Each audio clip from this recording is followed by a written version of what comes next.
I'm sorry. I'm sorry. I forgot to change the title. I forgot to change the title. My bad. My bad. Okay. So, we live. Live. Let me just wait for the view. Okay, there it goes. It's 0. Let's tweet out that the first ever Dark Souls 2 all bosses run. It's starting. It's starting. And I guess the more correct thing to say is Dark Souls 2 is called the first sin. Which, fair enough, fair enough. It's actually more of a correct thing to say. But generally it's accepted that it's Dark Souls 2. So, yeah.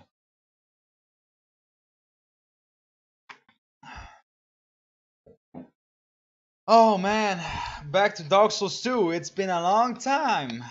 My old friend's been a long time. How long? Very long.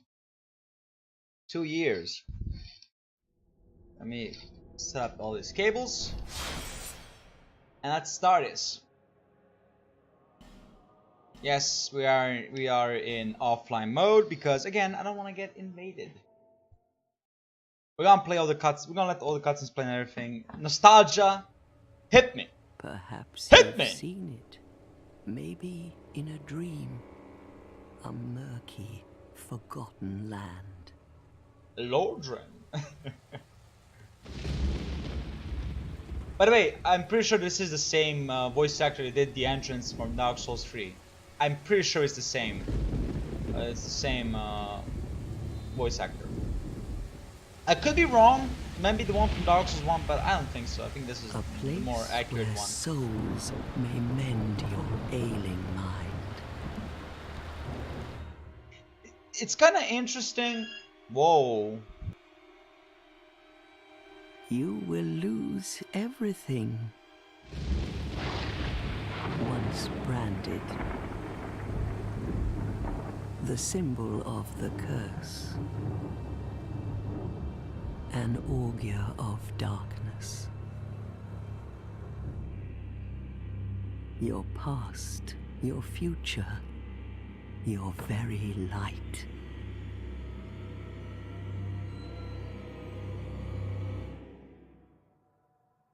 None will have meaning, and you won't even care. By then, you'll be something other than human. A thing that feeds on souls, a hollow.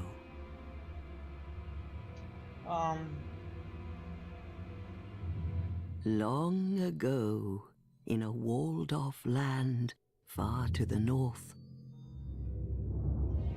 a great king built a great kingdom. I believe they called it Drangleic. Perhaps you're familiar. No, how could you be? But one day, you will stand before its decrepit gate without really knowing why.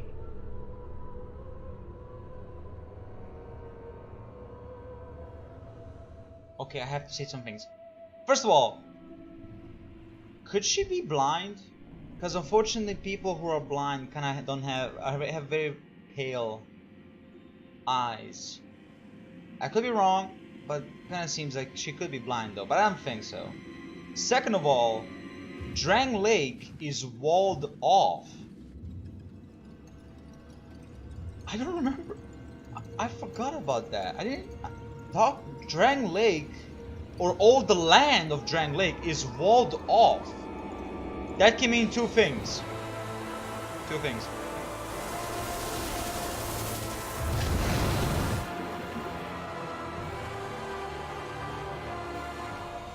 The gate in the water, really cool.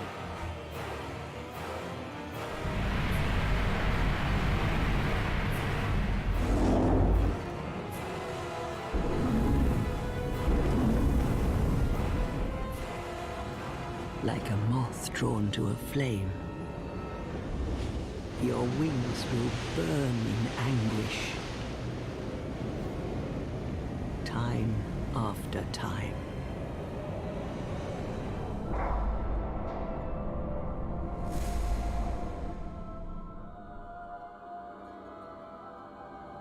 For that is your fate. The fate of the cursed.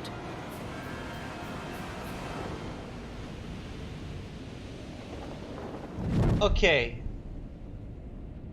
This is what's interesting. In Dark Souls 1 and Dark Souls 3, there is no kind of passage. You are in that land. But in Dark Souls 2, you are kind of going through dimensions, almost like. Like, this is famous Betwixt, and from there on, you go to Drangleic. So could that be the gate? Is that the walled off land? Are we... It does becomes, you know, it does ask the question of what is the walled off part? Is it isolated far in the northern mountains? There are a lot of mountain areas in Dark Souls 2, so maybe that's it. But then it could be this, that it's walled off by some kind of portal, I guess. It just kind of doesn't make a lot of sense. But we are in Dark Souls. It's called the First Sin Edition. And I wanna, first of all, I think it's a little bit too loud. I think this is better. Correct me if I'm wrong. But, Dark Souls 2, we start as hollow. We are completely hollow. Which is interesting. You never start the game as completely hollow. Well, you do in Dark Souls 1, but we are completely hollow. When you have half of your HP cut off, like here, you are completely hollow. Dark Souls 2 does have the mechanic of you losing HP the more you die. You're losing max HP, so it does represent kind of the curse. But at the same time, Dark Souls 2 kind of tells us that there is no curse, that it's a lie. So it kind of becomes a question of, well, why are we losing HP? Could it be that our own mind from all the depths and us resurrecting just basically tears us up, you know, mentally and physically, leaves scars on our body? Or because, you know, Aldia is for me, he's the scholar of the first sin because he's the first one to discover the truth that there is no curse. It's all life. There's no such thing as curse. There's no such thing as a path to cure. You're gonna play the game to the end, so you're gonna hear the famous quotes from Aldia. But right now, let's say hi to the Firekeepers, who... Yes, they're all Firekeepers. And the Handmaiden. Oh, this is now too quiet. Damn it! I'm gonna increase it. True, but we have a hoodie and a mask, so how can you see our face? You can only see our eyes.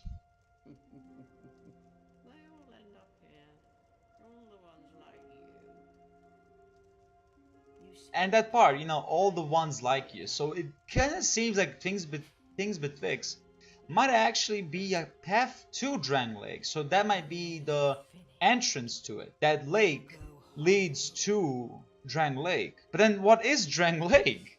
How can a whirlpool in a lake leads us to Drangleic? The more I say Drangleic, I realize that it says Drang Lake. It sounds like Drang Lake, but it's written Drang L-A-I-K. I think so. It's been a long time, okay? Like I said, 2 years. Our name. Fuck. The Conqueror. Why not? Can we? No. Also, I spelled with G. I know. I'm an idiot. The king. Why the king? Because by the end of the game we will be the king. Or queen, depends on how you want to use it. I use king because I don't care. Damn it!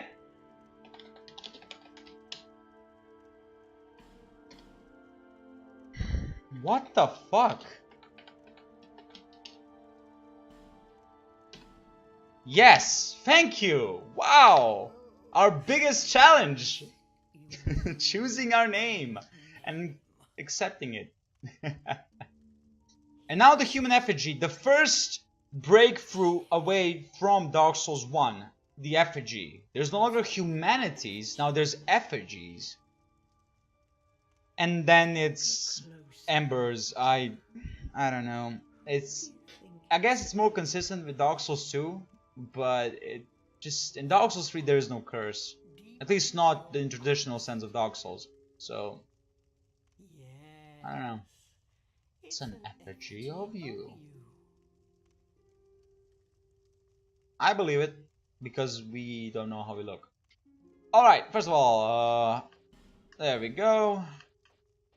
Very slim, physique, not no. That's too defined. I sure I like the pigtails. I don't know why. I really like it. Yes. Yes. Eyebrow don't care. I call it tattoos. No, we don't care about it.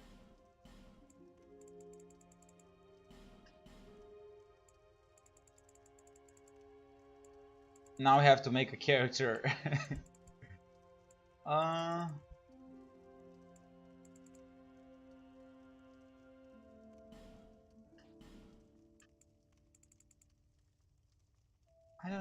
don't fucking know. Wait.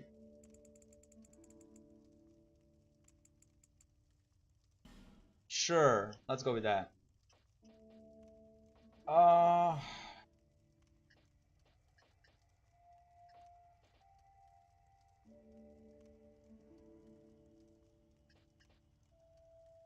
That's it. I'm gonna leave it there. I'm not gonna ruin it more. And of course, we're gonna start with Knight. And Knight starts with no shield. This is the real Dark Souls. Ain't no shields. So always take healing wares. No matter what the fuck you do in this fucking game. Always take it. Why? It gives you 20 life gems, which is more than enough for everything. Doesn't stand a chance. Well, good lady, you are insulting me. I'm pretty sure I have a very decent chance until we reach the DLC bosses that I haven't fought. Dark Lurker, which is one of the toughest bosses and one of the best bosses in Dark Souls 2, hands down. So it's gonna be interesting. And of course, no glitches. So we actually now have to be careful how we play.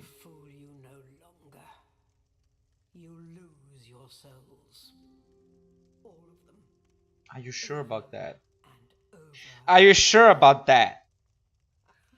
I give myself a 75% chance of dying minimalist amount. No, I'm not ignorant of the fact that I'm gonna die more than just a small amount, but I'm not gonna die that long. So Dark Souls 2 finally, and guess what? 60 frames per second. No frame rate issues. What? Yes, love it. Also, a couple of things I should talk about. If you pre-order this game, which I haven't. Of course, I bought it later. I bought it on. You've seen the physical copy yesterday on stream. I showed it. If you pre-order this game or the original game, you actually got free weapons for it, and I don't agree with that. I think it's a stupid idea that they did that, but you know, what can you do? We're gonna do one of the most important things you can do in the early game. If not the most important thing you can do in the early game. That is, we're gonna go and get the stone ring. Now, granted, I haven't fought this guy in a very long time, but we're gonna go get the stone ring.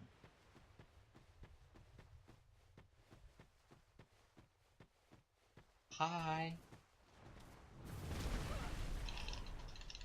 I'm gonna die.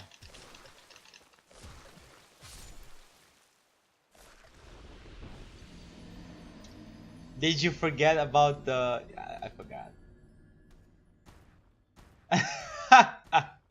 The first thing that I forgot was Dark Souls 2 has horrible iframes for dodging. I'm gonna lower my success chance or my death counter to about 65% that I'm gonna succeed or not. That was my mistake. I forgot that. Oh, I forgot.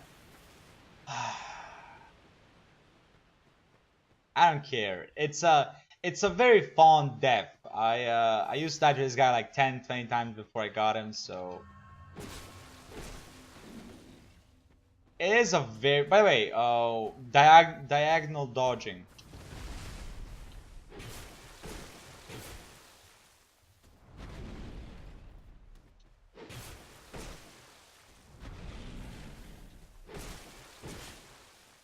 Might be wondering, why are you fighting this guy so early? Well, because like I said, one of the most important things you can do in the early game is this. Oh, you're alive. But you died. This right here will help you in this game tremendously. It's one of the iconic rings that you should always have. Well, if you want to have it. Why? Well, the beloved ring of the giant, of the gallant shieldless Lothian, formerly of Forosa, hits greatly reduces enemy poise. This is the only ring in the game, in all the games, that does this. This is the ring that boosts your damage to poise. You see this 20... Okay, let me see if I can... Here. This is poise damage. The weapon has 20. Now, if I remove it... Oh, damn it, doesn't show. Doesn't show how much it gets, but I think it gets like another 20. So that basically means you can stagger... You will stagger every enemy that you encounter. Now, on the other hand, poise in this game works a little bit differently. Just a tiny little bit differently. In the fact that you do not get staggered if you get hit, if you have a lot of poise, but you will kind of slow down a little bit. You will be a little bit shaken, which is a little bit... It's a great system. You still will not be completely, oh shit, I'm fucked. You will just, you know, slow your roll. You're getting hit. Ping. Oh yeah, I forgot.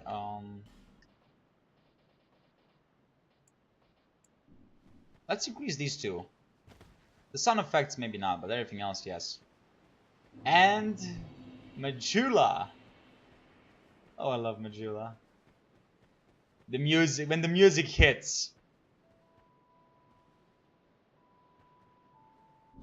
I have to. I have to.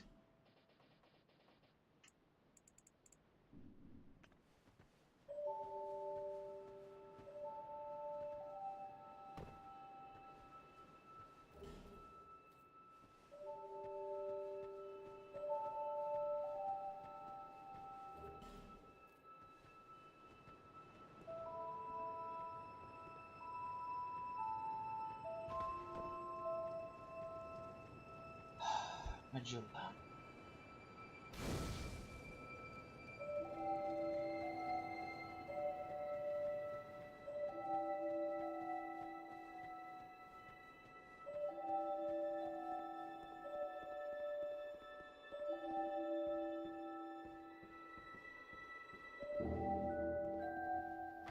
Majula might legitimately be the only hub world in Dark Souls that's gonna make me smile.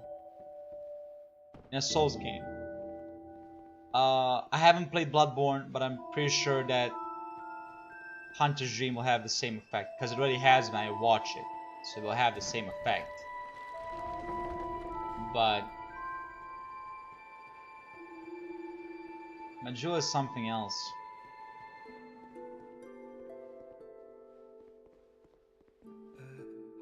Welcome to my... Oh, sorry, I could really... Mullen. Mullen is fascinating that you can talk to NPCs and you will tell how their mind slowly erades from the curse.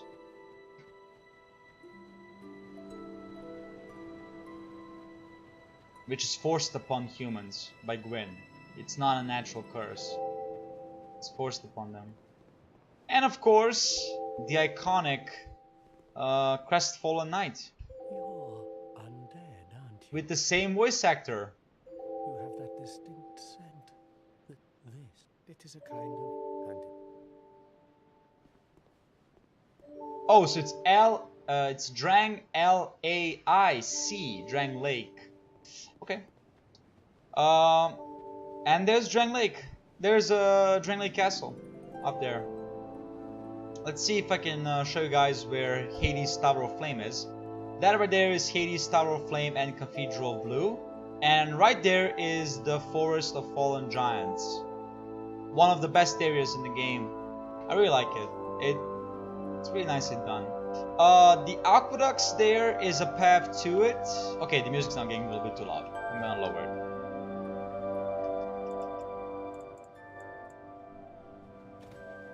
There we go. Maybe I should keep it all high. I don't know. Damn it.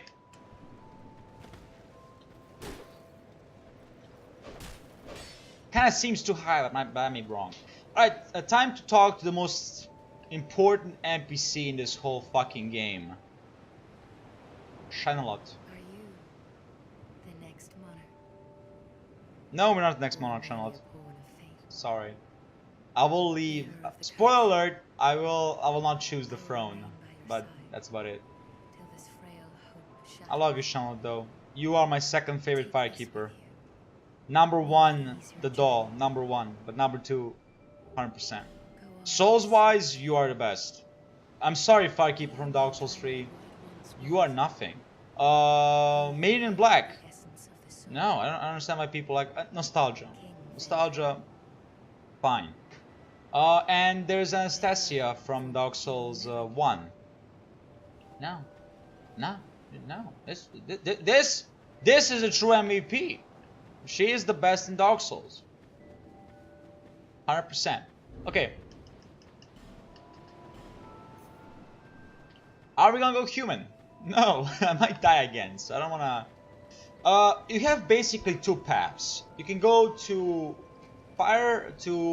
Hades' Tower of Flame, or we can go to Forest of Fallen Giants. I'm gonna go to Forest of Fallen Giants for two reasons. Sorry. Reason number one, I'm gonna get the Ring of Blades. And reason number two, most new players to Dark Souls 2 will go through here. So that's why. Majula, I love it. I love it. Love it so much. It's too bad we're dead though. We're undead, or hollow, should I say. Kinda too bad. And yeah, broadsword. I love the broadsword in this game. One of the best weapons in this game. You might be saying, what? The broadsword? Yeah, the broadsword. It is a very powerful thing. It does 157 damage. It's a very powerful thing. And I still haven't think of a play, or by play I mean of what weapon we're gonna use. I still have no idea, but right now I'm just gonna enjoy my my broadsword until that day comes. Am I gonna use any kind of buffs? Maybe I'll use. I don't know. It does seem a little bit too loud, doesn't it? Maybe just lower this. Yeah, I think lowering just the sound effects. The music is cool when the boss fight hits, so that's fine. This guy, you don't have to fight actually. You can just move past him. He will not attack you anyway. All right, let's try to parry, because one thing Dark Souls 2 did was make parrying a fucking nightmare. If you want to be a real PvP god, a parry god, you need to learn to parry in this game. You need to learn. And you can actually get stopped. You can be stopped from the animation of parrying. Many people were against it. Many people didn't like that fact. Also, no ragdolls. Kinda unfortunate, but at the same time, I don't really care about ragdolls. He got me. Wait. I'm dead. I wanted to see if I could save quit and get myself out of it. But I'm gonna kill this guy. I have to. This giant hippo. Or ogre, as they're called in the game. You gotta kill him. So yeah, I still haven't decided on what weapon we're gonna use.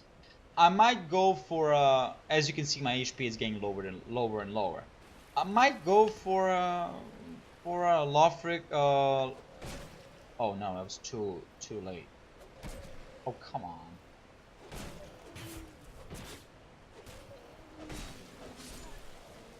Yeah. Don't parry in this game unless you're completely sure in yourself.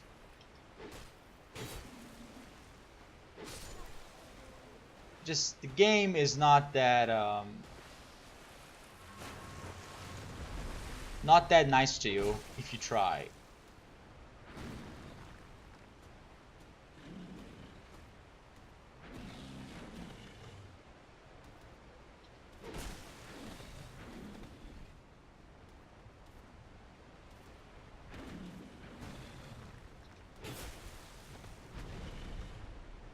This is how you fight these guys.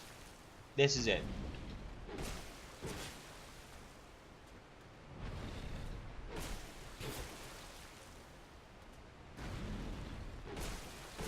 It's not as flashy as Dark Souls 3, I'll admit that. But again, Dark Souls 3 comes from Bloodborne. And Bloodborne is a much more aggressive game than Dark Souls. Dark Souls 2 is actually pretty slow. As you can see, it's a pretty slow game. You will get gangbanged by enemies drastically in this game. There's a lot of enemies in very tight spots that some people might not particularly enjoy, which fair enough. It isn't the most enjoyable thing to constantly get gangbanged by enemies. But one thing that Dark Souls 2 does is you can okay, so you know how in Dark Souls 3, when you break someone's guard, you can visceral attack them and do massive damage. You can do the same thing in Dark Souls 2, except you don't even have to break their guard. You don't have to attack them to break the guard. You can just do this. That will break their guard, and they will be immediately available for a visceral attack. So, to my opinion, that might be a much better option than Dark Souls 3. You have to attack or use weapon art. And Dark Souls 2 does a way better thing when it comes to using dual weapons. Well, you can dual wield 2 different swords.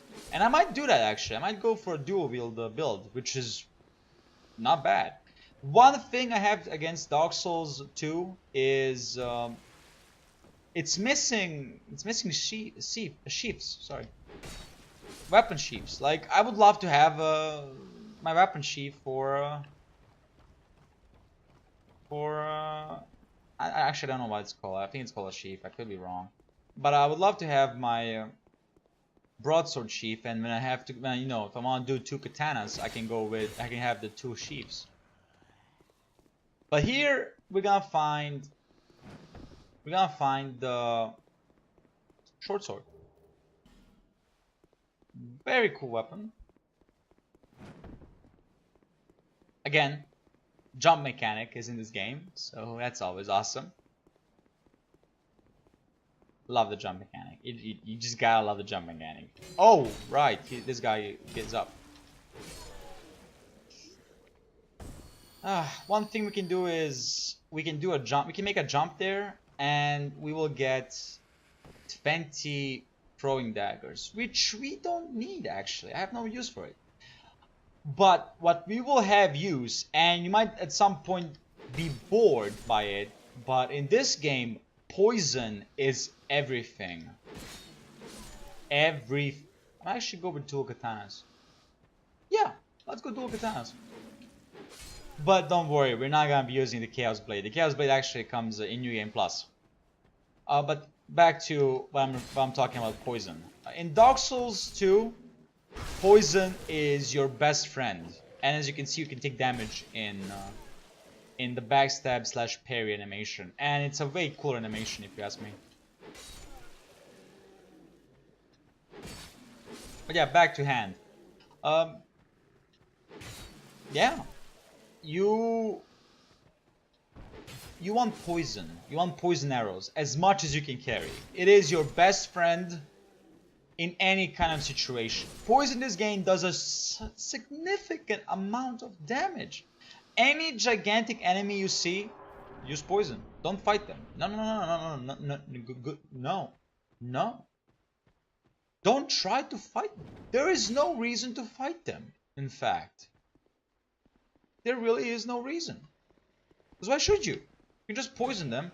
6, 7, 10 arrows, doesn't matter. You can carry 999 of them. So what does it matter the amount of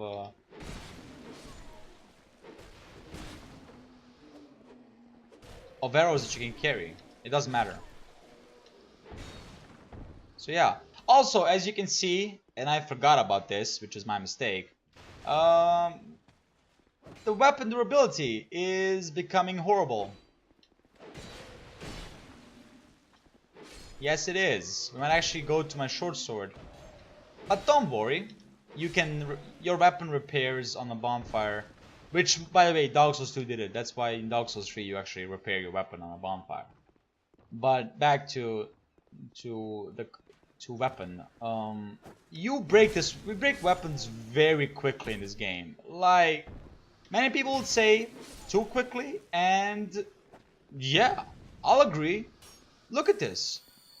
We haven't even cleared the fallen giants, and we're already missing a hefty amount of our durability on the weapon. So yeah, I agree. It is very ridiculous how much durability you lose. And at the same time, it's kind of cool, isn't it? You know, you have to always be have a couple of weapons more. Wait, what?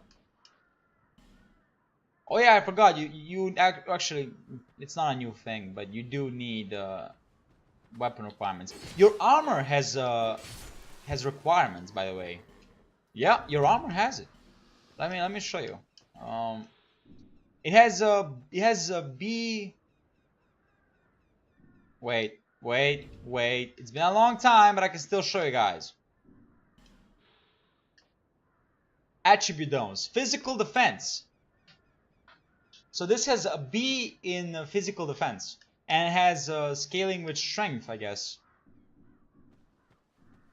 So yeah, there are some interesting concepts in Dark Souls 3 than in any other Souls game.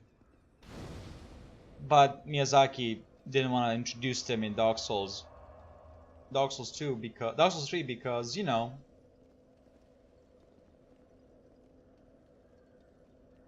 people didn't like Dark Souls 2. I love Dark Souls 2. To me, it's better than Dark Souls 1. So I have nothing against it. We want this because that opens up the first blacksmith in the game.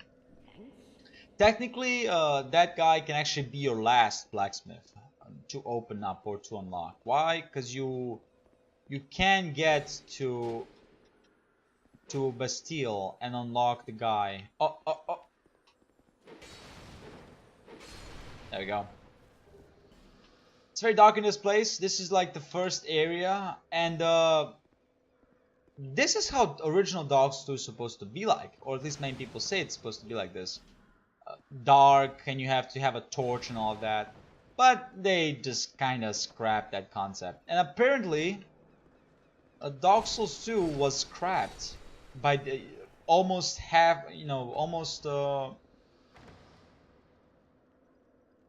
entirely at the end of soon to be released. It was scrapped. So maybe that's why Dark Souls 2 kind of has some of the problems that it has. I done fucked it up. Ugh. Doesn't matter. We're gonna go back to it. I do want the Divine Blessing. I think it's Divine Blessing. I could be wrong, but I'm pretty sure it's Divine Blessing. Which is very useful. So, let's try again.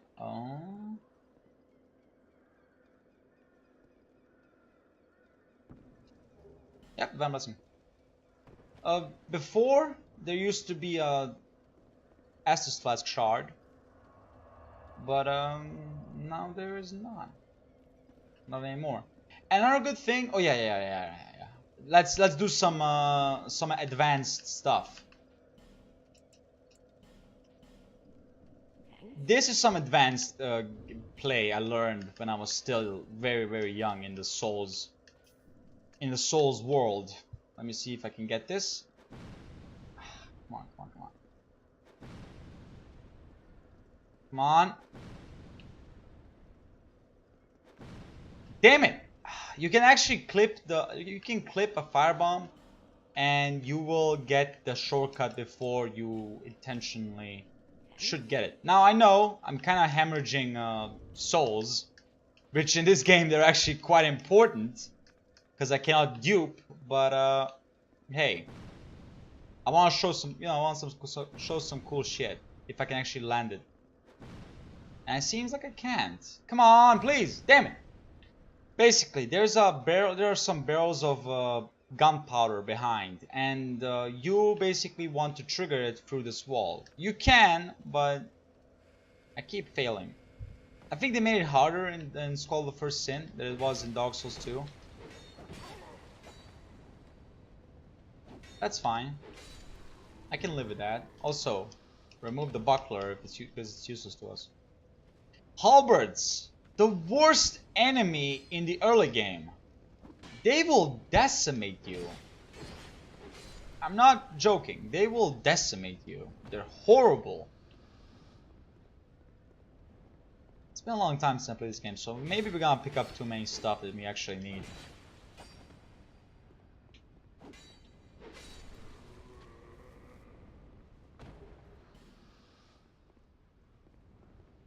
First, like 30 levels are gonna go into adaptability. That's a given. If you don't do that, you're stupid. Or you're doing some kind of challenge. Which, again, you're stupid. Don't do it. You do need it. SOS MC Win, welcome to my first ever all bosses run of Dark Souls 2. It is the beginning though, but it will be all bosses. I can guarantee you that. Where's the bow guy? I don't know. I should have bought some life gems from the hag. That's fine. Now, let's do something crazy. Thank you, Dark Souls Call of First Sin. First of all, this guy is not here in the original Dark Souls. But it's kind of cool that you can use the gunpowder in your advantage to kill the guy.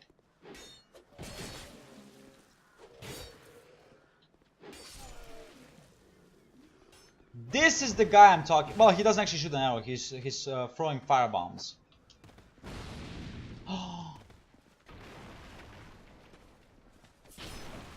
No!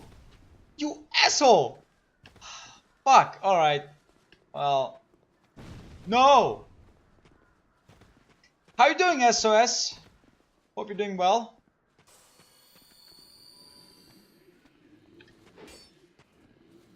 Oh, come on.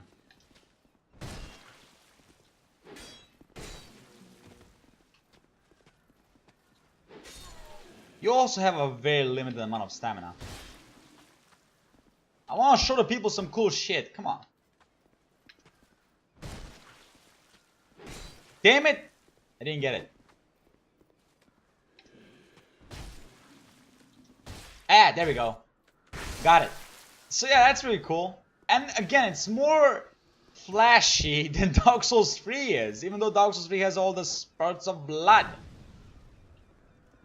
It's still not as cool as... What the fuck have I done? Come on. Come on, dude. Please. Come on. Come on.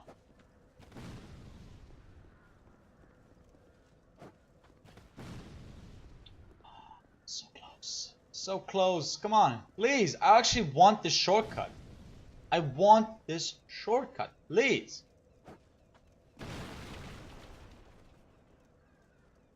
Fuck it. We're gonna do it. We're gonna do it on our own. Fuck it. We're gonna make it. Why do we want it? Well, for two things. One, we can get an early Estus flask. shard by fighting. Okay, I'm not gonna spoil it for someone who might be new. I don't want to spoil shit, so I'm not gonna say it. But there is some stuff you can get. Ah, Pete. Hello there. Traveling all alone in these treacherous times. Yes, indeed. Well, I hope you have a... Oh, hogwash. My name is Pate. Pete, sorry, not Pete. My bad. It's I Pete. journey hither and thither on a sort of treasure hunt, you might call it. Be careful out there. There's... Oh, yeah. There are the People were well, some people were upset that there was no patches in Dark Souls 2. Spoiler, I guess, but there is no patches in this game. But I see, you know, even I was kind of like, why is there no patches? You know, Patches are a cool guy. Why don't I have patches? But now, you know, now that I see what Dark Souls 3 is and how much of a copy-paste thing it is from Dark Souls 1, it kind of makes me go like, you know what, I appreciate that it's not fucking patches. I appreciate something original, something different, not the same fucking thing like every Souls. It's different, it's its own entity. And I appreciate that. And I enjoy it. I guess that's why Dark Souls can make some people want to play Dark Souls again. Dark Souls 2 does have that effect, just because how original it is. For good or for bad, it is just a way more original game than Dark Souls 1 or 3. Does that, you know, excuse some of the shortcomings of this game? Fuck no. The game is slow. There's no denying that. No one can deny that. Dark Souls 2 is slow. It just, the amount of stamina you lose, the iframes, everything. It's just a slow game. Doesn't make it enjoyable. I mean, to me it is. But look at that. I rolled, but because the game, well, because my character is not agile enough, you have to roll way early. To some people that might seem like a very innovative thing, but to seasoned players it's just a surprising thing. You don't expect that much well, let's say slowness from Dark Souls. You don't expect that. You expect the game to be at least a little bit, you know, like Dark Souls 1.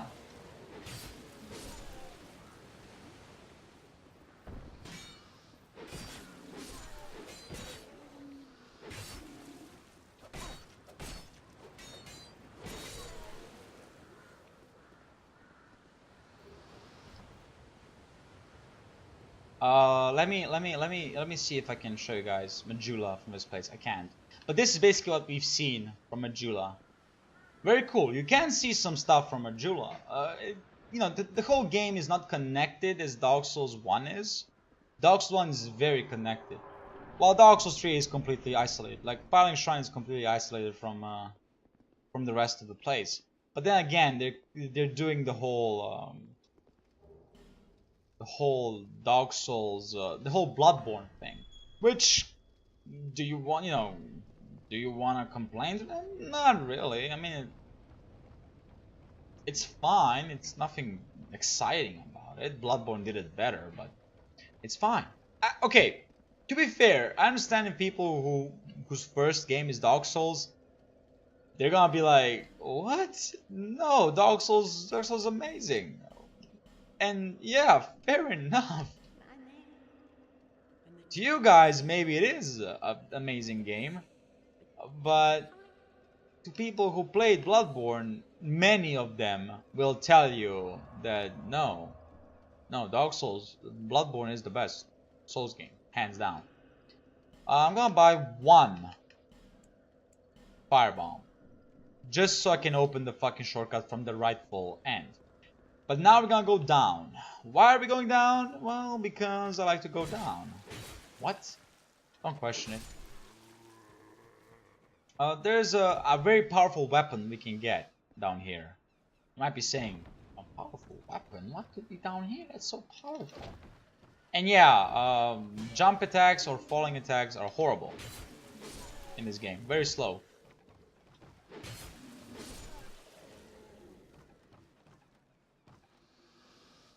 Also, the textures are not the greatest in this game. The game does suffer some things. That, you know, no game is perfect.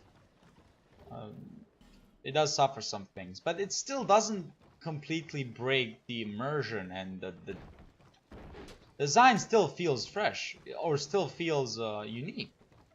Well, of Dark Souls, like the Forest of Fallen Giants is a rotten place, and by rotten I mean it's littered with trees. Although not very represented by the Dark Souls 2. But you're gonna see why the game is why the area is called Forest of Fallen Giants very soon.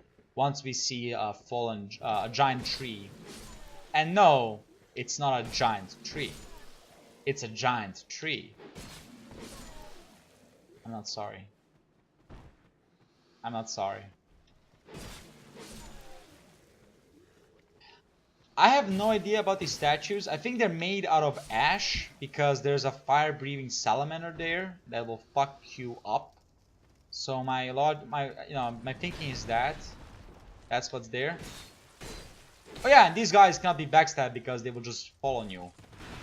I think Dark Souls 2 is the only game that has that. It has enemies that are completely impervious to backstabs.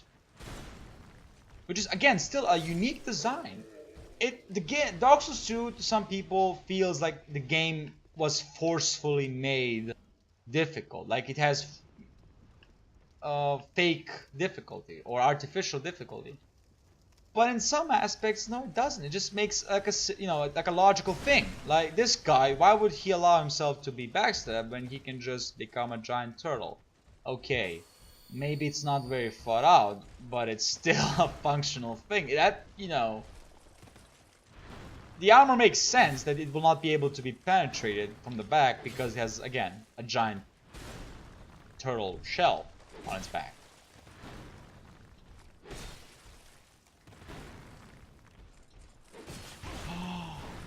We're not fucked. Whew, good. And if you're wondering about, by the way, poise. We're not getting destroyed by non-stop staggers. Poise in this game works. It's just that in this game, poise is a nice blend of poise and... There's a salamander. It's a nice blend of poise and hyper armor. You can hyper armor through some things. Your weapon will give you hyper armor if you attack or if you parry or if you dodge, and you fail that, but if you have enough poise you will get hyper armor and you will hyper armor through it. Or no, wait, I think only the weapon gives you hyper armor, not the dodging. Dodging is still covered by poise, but hyper armor is covered by the weapon use. Right. Also, as you've seen there, you can climb way faster in Dark Souls 2 than you can do in Dark Souls 3 because you consume stamina to climb faster. I think Dark Souls, Bloodborne did kind of the same thing, and it doesn't consume stamina in Bloodborne. Not really sure, but I'm kind of sure.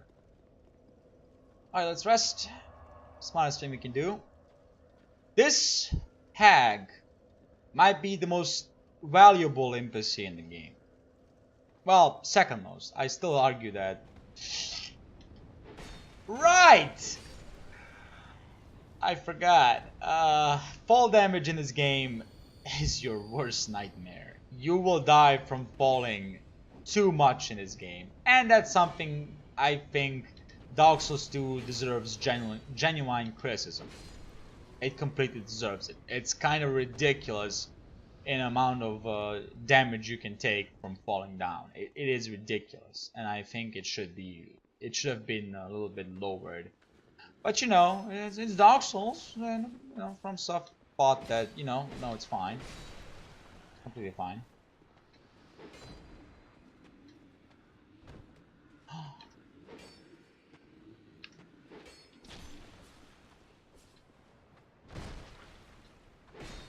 Ah, it didn't work this time.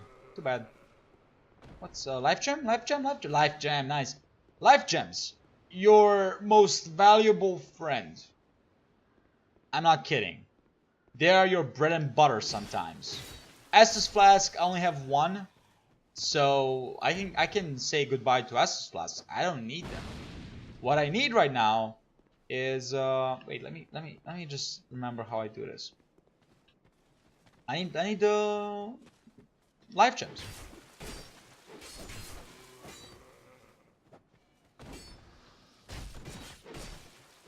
Alright, so why is this place called the Forest of Fallen Giants?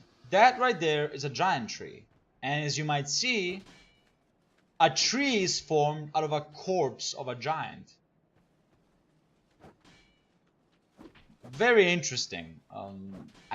Dark Souls 3 never talked about it. There is a giant tree in Firelink Shrine, but why is there a giant tree? Nobody knows. But the hag, I'm gonna call her the hag because it's just easier to name. Sorry. Basically told us that the giants crossed the sea because look how beautiful that is. What the fuck was that voice? I don't know. Giants cross the sea because, dude, what the? Good.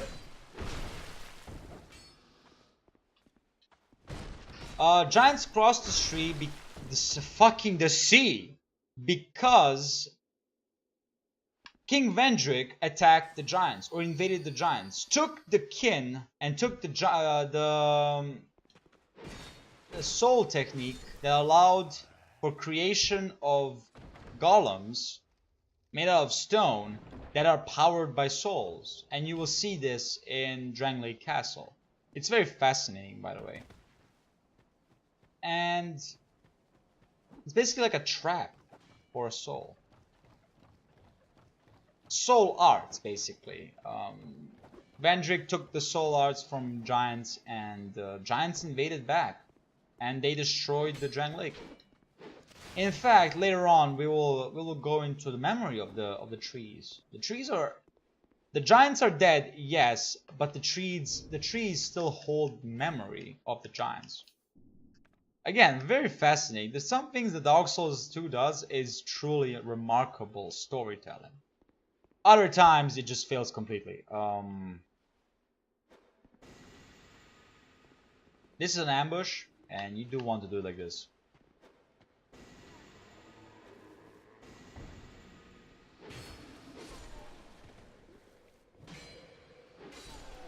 And I would ask you to never ask me how does a witching urn work? How do you bottle magic? My guess is that you don't. It's just that the explosion kind of has some kind of special chemical in it, and it's more devastating than than fire. Could be. Could be. I personally don't know. And now we're gonna get entrapped. Showing two things. Number one, this is where we're supposed to enter, and then fight off this this ambush here. But if you played the game, you might, for a sec, if you play it for the first time, you will get ambushed. Second time, you will kind of learn. Or if you watch someone play, and they know about it, they will show you that you don't actually have to get ambushed. You can just do that, and you'll be completely safe. And you talk to Pate, and he will consider this basically job well done. Yeah, I did. He gives us a small white sign soapstone. Be careful. Yeah. But because we're playing offline, it is genuinely useless to us. We're gonna deal with this later. First, we're gonna deal with the shortcut, and then I'm gonna talk about how we're gonna get there. There's something very important. Okay, I think I know what the sound... What? But I rested at the bonfire. Why is this still destroyed? I think I know what the sound is coming from. I seem to have a small problem with some plumbing in my bathroom, so hopefully that's gonna get resolved tomorrow, but maybe not. Basically, it seems like my water is kind of highly pressurized, and it made some weird noises, but then son of a bitch. What? Really? You don't really? That's just completely destroyed. You know? Okay, I don't remember that part.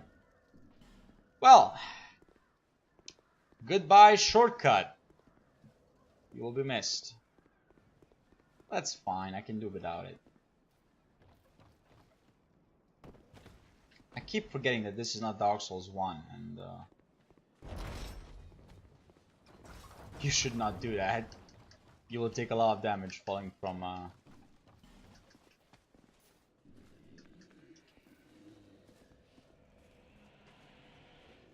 This is basically magic damage applied to our weapon.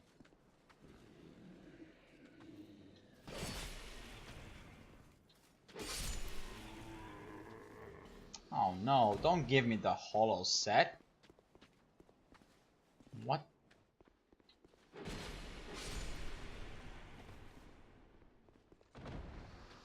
What?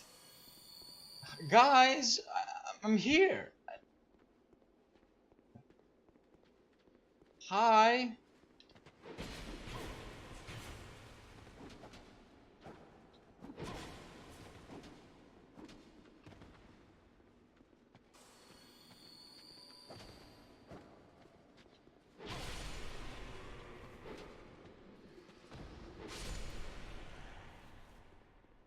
I think this is the blue shield. Wait, well, great soul arrow and the blue shield. Blue wooden shield. Sorry, I don't remember all the names. Okay. Now, unfortunately, we're kind of early to this place because I don't have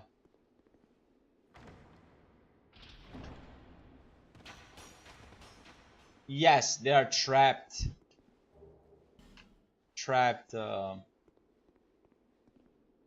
Chests in this game. I don't have a Pharaoh's Lockstone, but if you do have it, it will give you the life gem, if I remember correctly, and a Titanite chunk.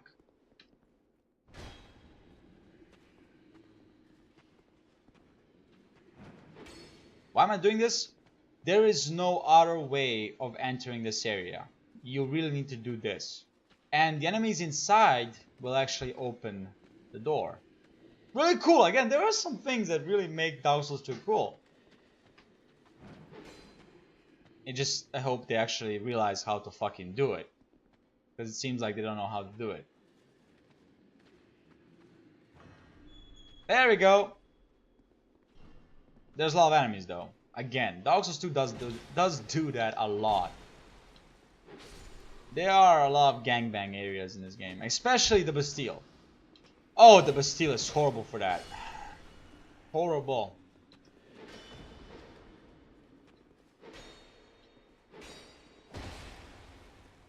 I forgot the spear guy.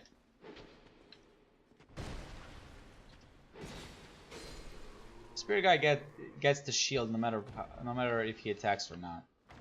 And this is this is the Titanite chunk. Let's see. No, this is the life ring. So the Titanite chunk, sorry, is when you place the first stone, right? There's still some things I do remember about this game that I probably shouldn't, because it's been too long. But every Souls game is actually quite impactful, especially when you play it for the first time. It's very impactful, so you never forget some things. I think this is it. We can go and honestly, we can go right now and fight the fallen giant or the last giant, but that's not that smart because our weapon is basically almost destroyed. So to ignore any kind of breakage, we're gonna go upstairs. We're not gonna level. I'm not gonna do anything before the fight. I just want to show you how easy it is to do this without any kind of problem and need for upgrades. Now, of course, if you do feel like you want to upgrade, that's completely fine. But you really don't. Dark Souls 2 in that regard, well, at least in the beginning area, is very... The bosses are not that hard. Until you fight the Pursuer. Then you're gonna know what's hard. Trust me, Pursuer is it's basically like Quelog. Not in the, you know, how cool the fight is, because honestly the fight, you know, the boss design, it's great, but not the best of the best.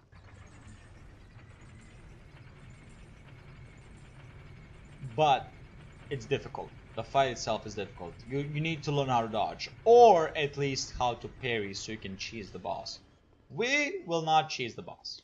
I can promise you that. I have no intentions of cheesing the boss, because I personally don't want to do that. We do have this this sword, which is, as you might see, possibly more powerful than this one, depending on if the enemies are resistant to fire or not. But we honestly don't care about that because we have Amaniku's. It's magic damage. So let's go.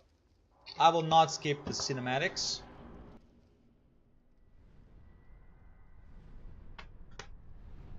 I don't know why Dark Souls 2 does the whole red screen thing. That is something that nobody actually understands why Dark Souls 2 did that. And I really am one of those, I just don't understand that. Why would you, why? There really is no reason for that. Why would you do it? But they are. And of course, you know, the whole aspect ratio is just also horrible.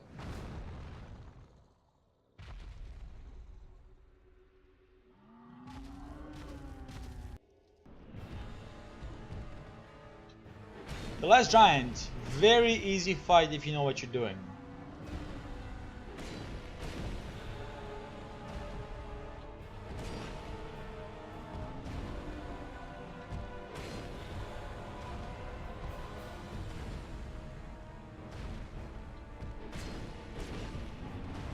Don't get fooled. Don't get fooled. This guy will do a massive amount of damage if he can. And yes, Dark Souls 2 is the first Souls game to do 2 phases. Actually, I could be wrong on that. Maybe Demon Souls did it first. But I don't remember Dark Souls 1 having a boss that has 2 phases. Oh, come on. That point I was just missing.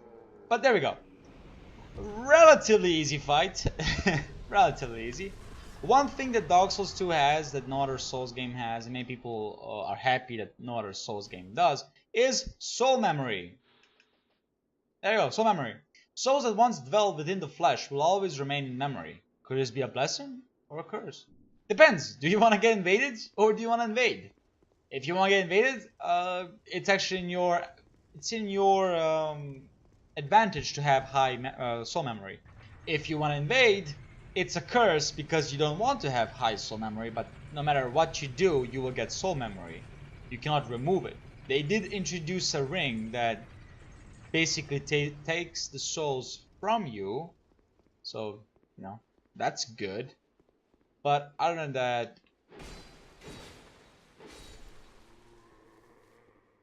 wait, am I going the right path? No. What the? Life gem. I want the regeneration shield. Or whatever it's... Shield? Sorry, ring. Which is here. Oh yeah, of course. Sometimes this happens. Very interesting.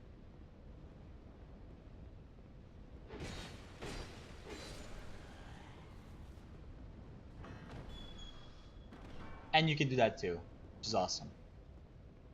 One thing, these doors are gonna be important much later. Right now, they're not that important. Later on, they're very important.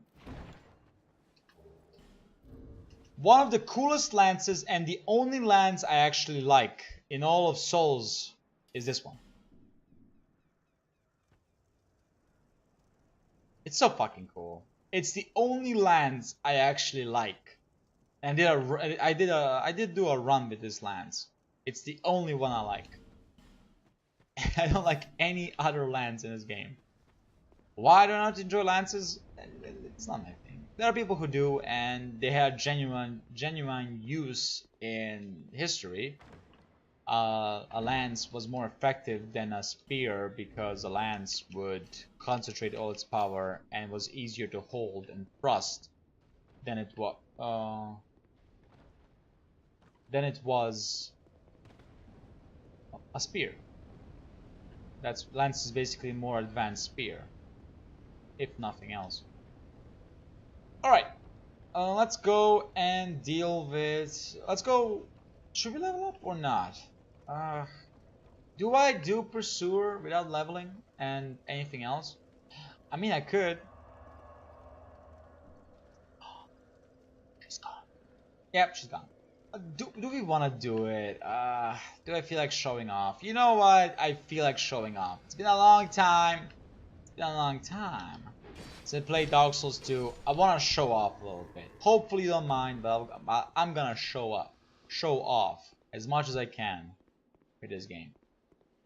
Because I was one of those people that didn't actually hate on this game when it came out. I quite enjoy it.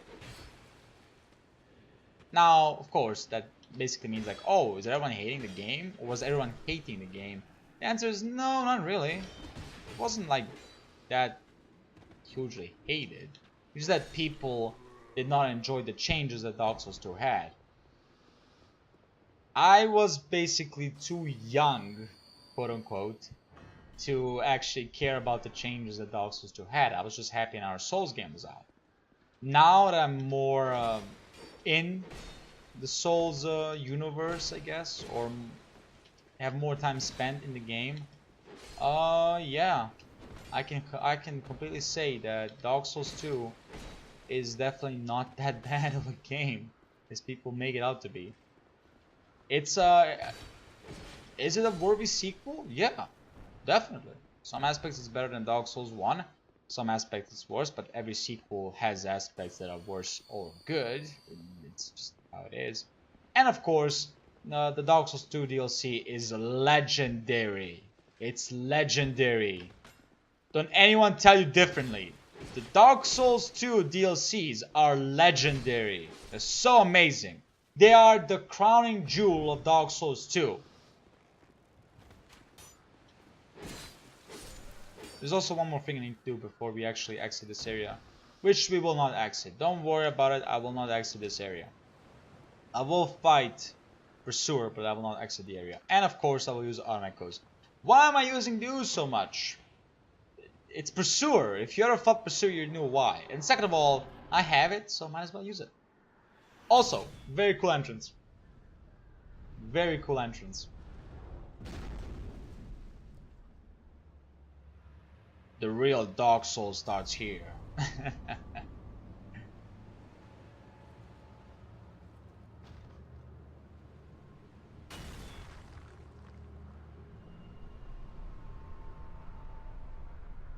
Motherfucker floats. Alright, let's see how much I suck at this fight.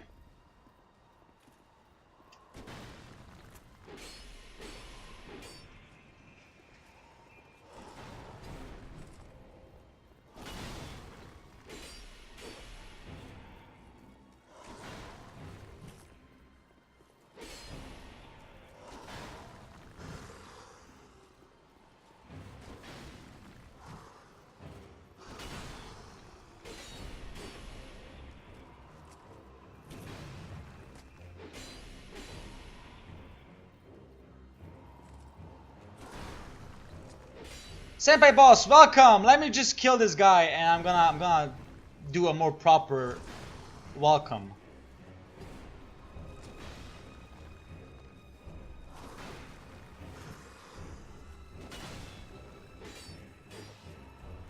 Oh. It wore off.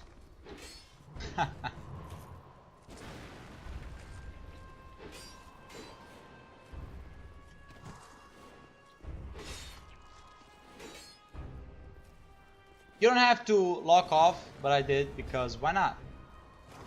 It shows off more skills.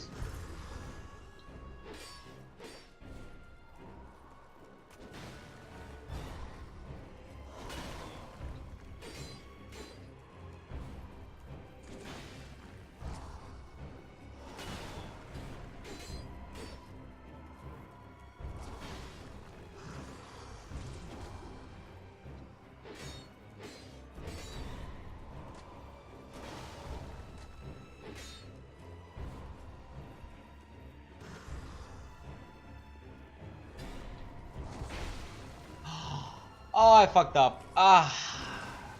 Well, I forgot. You're not supposed to dodge into him. It's one of the rules. You never dodge into Pursuer. But yeah, there we go. I knew you were gonna play this. Yes, of course, Senpai Boss. I did talk about playing it yesterday, and I convinced myself on doing it.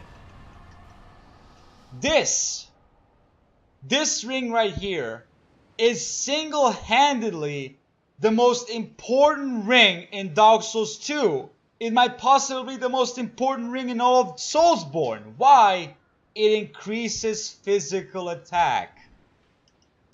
We do, without the ring, 157 damage. With the ring, 177. 20 more damage. You might be saying, that's not a lot. But it's pure. No upgrades, nothing. It's just the ring. You've been talking about it for the past month. Have I been? Maybe. Either way, welcome, Senpai Boss. How you doing? I'm not gonna... I should do it. I should do it. No. We're too weak to go to the Bastille. Even though I just single-handedly killed 2 bosses and one of them was always perfect. Drangleic shield. For all of you who love your 100% physical defense shields, that is your shield. Hands down. Good.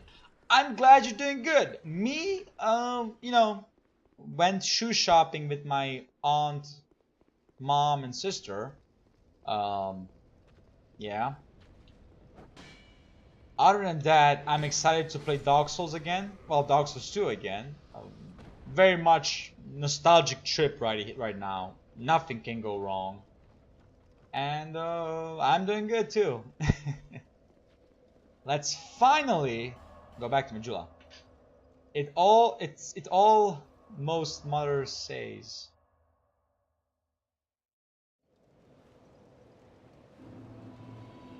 I'm sorry, Senpai Boss.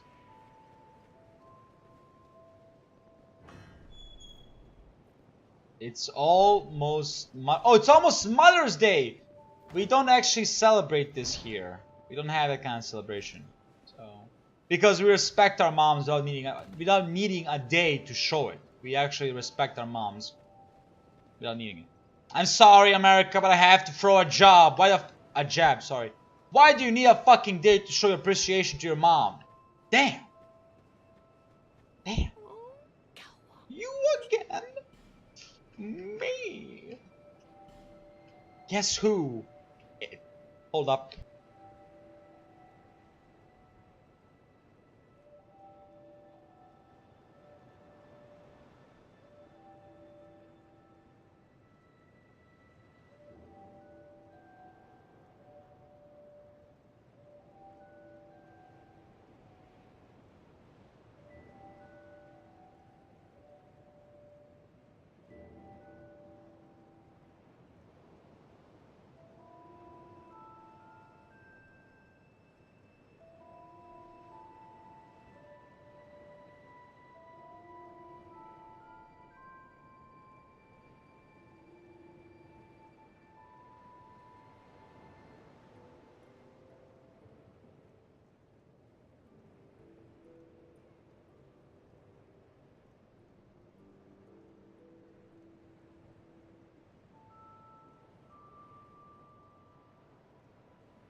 I'm back, and I got fries.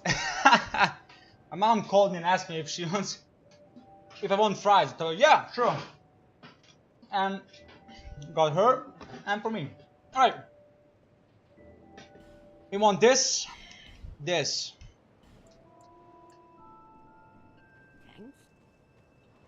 That's the one. Those two are very important right now to get. There. So that is how. Level up first and all in. Wait, no. Dex first, yes, and then adaptability.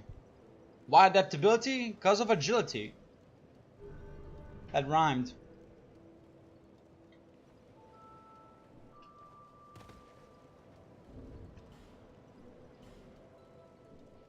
So yeah, I'm sorry I cannot make the camera go, but sorry.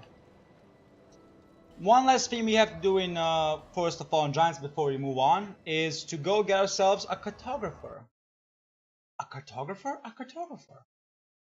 Also, I'm gonna unfortunately have to basically have to end the stream in about 2 hours. Same mistake again. Oh, why in 2 hours? Because I'm gonna need to help out my mom with some gathering. Let's say like that. She has some big order, and she has to gather some local flowers. Special order. No, wrong path. My bad.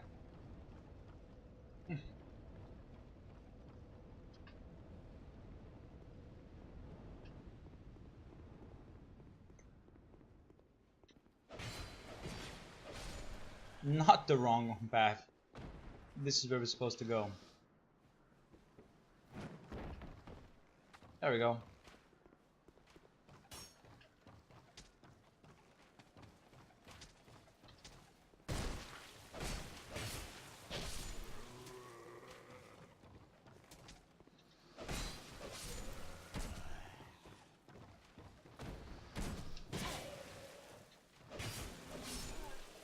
Okay, maybe it's not smart to practice parrying when there are like 3 or 4 enemies firing arrows at you. Not smart. Not smart.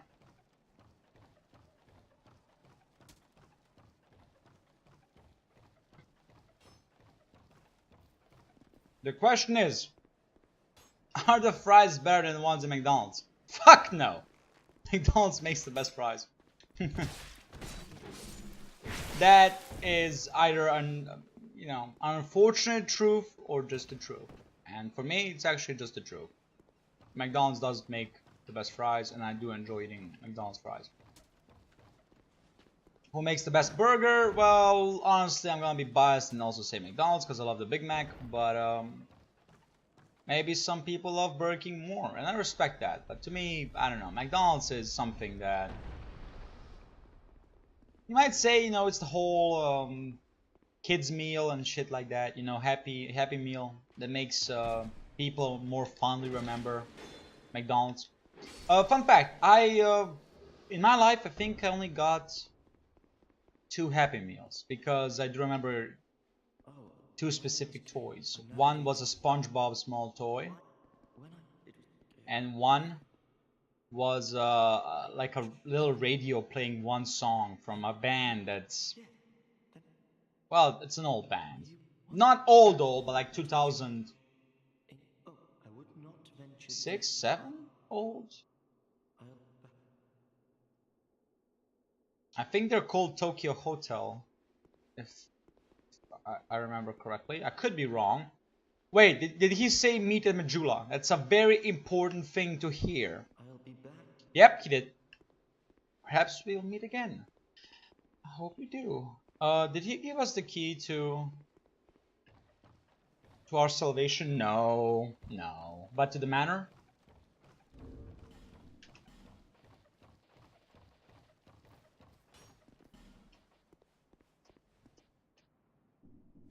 Yeah. I mean, it's called a house key, not manor key, but you know what I meant. Didn't you? But before I even do that, we're gonna go all the way back here to get ourselves the SOTFS shard.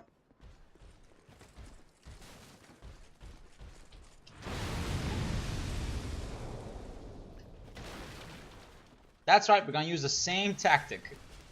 Whoa, that I don't remember. I guess that's it's called the first sin thing. Exclusive. Because I don't remember that attack at all.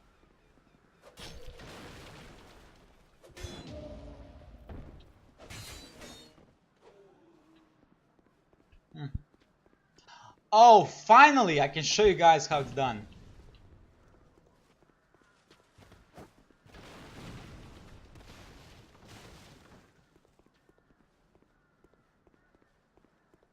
You up? No, you're not.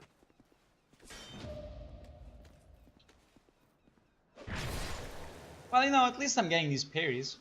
That's something, if nothing else.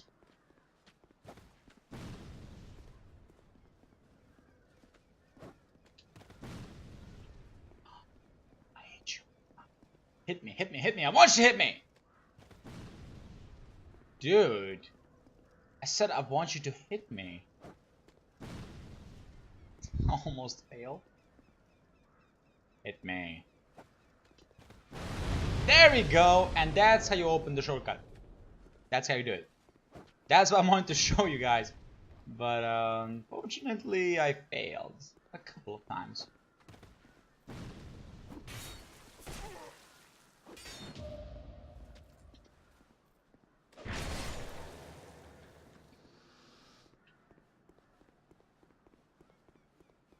Am I gonna go for Dark Souls 3 pairing? Yes, yes I will. Thanks for asking. Is it gonna get boring? No, because Dark Souls 2 isn't very consistent when it comes to pairing. So it ain't definitely gonna be boring. Horrifying to watch? Maybe. Maybe. But boring certainly not.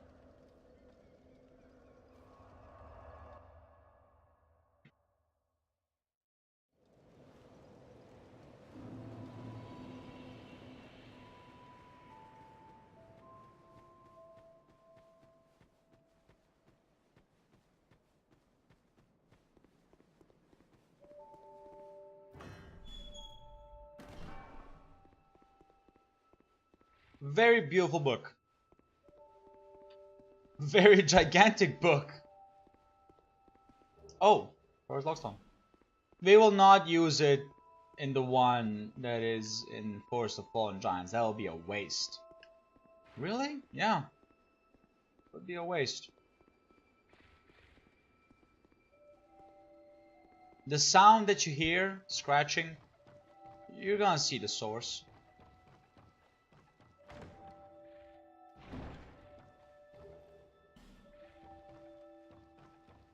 Titan shards always important. Always.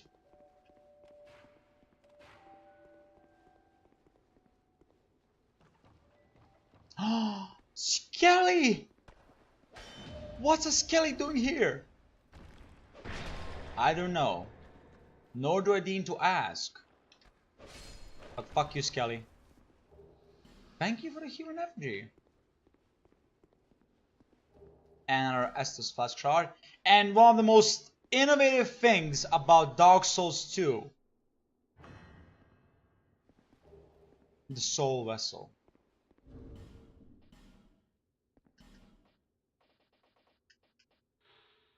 A vessel that will accept your souls. It can allow relocation of levels, but without proper assistance, it may simply drain you of souls. It will get you to level 1 if you use it. If you truly wish to start again, go to the place where your journey began, which is the Firekeepers. You can ask one of the Firekeepers to give you... this is basically the map of Drangleic. And I'm guessing this is a... It's very interesting to see where, you know, is this where the cutoff is? Or is it here? Or is this the sea? This is basically the Forest of Fallen Giants right here. It's also very cool that Dark Souls 2 gave us a map. I appreciate that. Does it kinda look like Skyrim? Yes and no. Yes and no. Now that I think about it, it kinda looks like... It does have some resemblance to Skyrim. Both are in the north. Both northern parts of the country are facing the sea. So... yeah? Yeah? I don't know. The answer is I don't know. Maybe, maybe not. But what we do know is that a shard you found? To see light. Yes! Yes it is. Upgrade the Estus shard.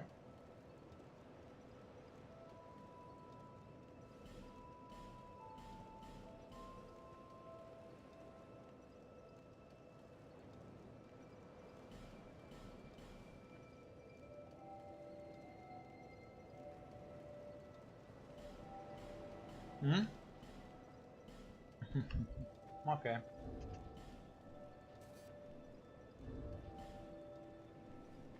More adaptability.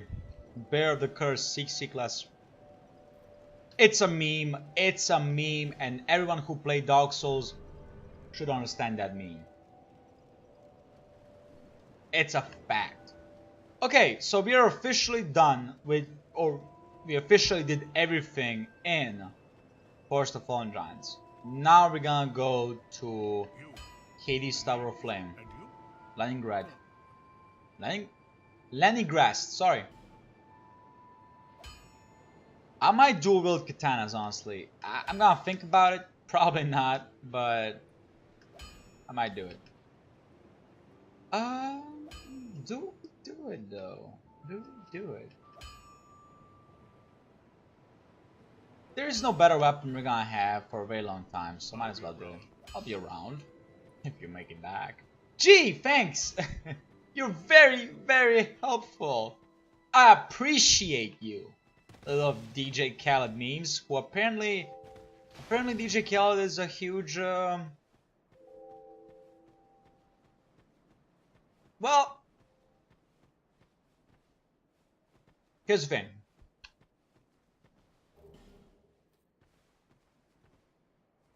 Covenant. DJ Khaled said on an interview that he will never go down on his wife, aka he will never give oral pleasure. Fine, that's completely fine. Some people don't want to do it, completely fine. But he basically expects his wife to do it for him. That is inequality in a simplest form. Why? Well, why is she obligated to do it, but you're not? Now, if they're both obligated to do it to each other, that's equality. They're both obligated to do it. You know, you either do it or you both don't do it. But he said no. The man is the king and all that shit. First of all, we're human beings. We dispelled monarchy the moment we all became literate. That's how monarchies and totalitarian regimes survive. Basically, people are illiterate and they don't know. So the guys in power start, you know, tell them what's good, what's not good. You should do this. You should follow this and not that. You get where I'm going with this. Illiterate people are easy to control. Very easy to control. So, I mean, it's not like, you know, like in Britain. It's more like national pride at this point, with the Queen and everything. More like North Korea style, where unfortunately a lot of people are brainwashed or completely illiterate. So yeah, it's unfortunate. It's a thing. And hey, we're gonna see how the future holds. But it is funny. No! That he said that. And then there's a meme where a guy said, let's open a GoFundMe page to to give oral pleasure to DJ Khaled's wife. It's kind of stupid things. I mean, It is sexist though. I'm 100% sexist. But then the same thing has to go the other way. You cannot say, you cannot say a man is obligated to give oral pleasure to a woman, and then the woman should not give it to a man. If we're gonna go equality, we're going full equality. We can't choose equality here and there. You can't do that. Where's the equality in that part? There is no equality. And throw it out the fucking window and say, let's go back to either one of us has to be dominant. Choose. And then national vote and shit like that. So either we're gonna go equality or we're gonna go with, who's gonna get more votes and who's gonna be more superior in the world and relationships. So yeah, like you either go equal or you don't do shit. Simple as that.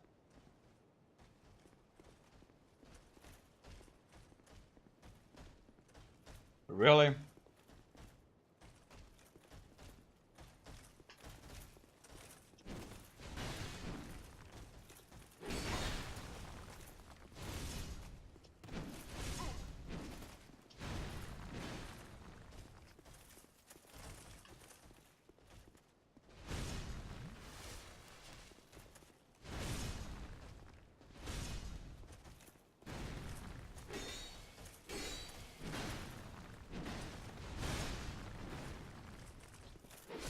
Yes, the guy with the dual wielding, sword is actually weaker than the guy with the shield.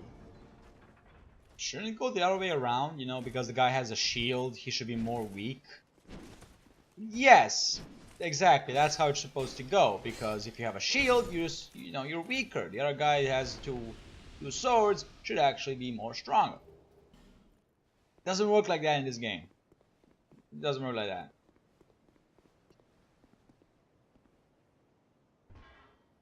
Yes, I'm gonna use both platforms to fight Dragon Rider. I will.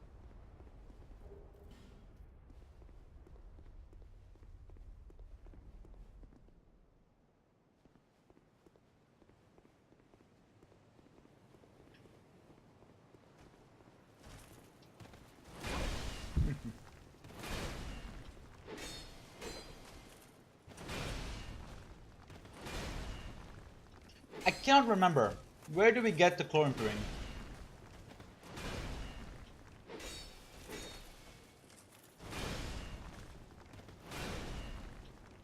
I think it's in the Shaded Woods. Seriously, I remember Shaded Woods. Damn. Not a very good area, but I remember it. Maybe that's why I remember it, because the area is actually quite a nightmare.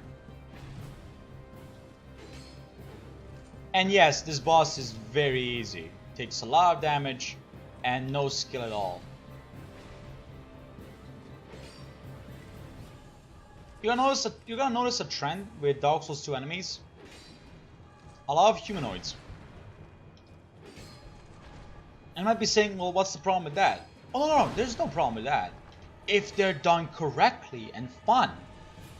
If they're not done correctly and fun, well then what's the point? It becomes boring. Like this fight. That's why the fights in Dark Souls 3 are never truly boring. They're actually quite exciting. And you cannot say that fights in Dark Souls 3 are bad. They're actually pretty good fights. Some fights, of course, being worse because they're just copies of Dark Souls 1 fights. But my point stands. Although Dark Souls 2 has a literal copy of a fight, you're gonna see. Maybe not on today, but you're gonna see what I'm referring to.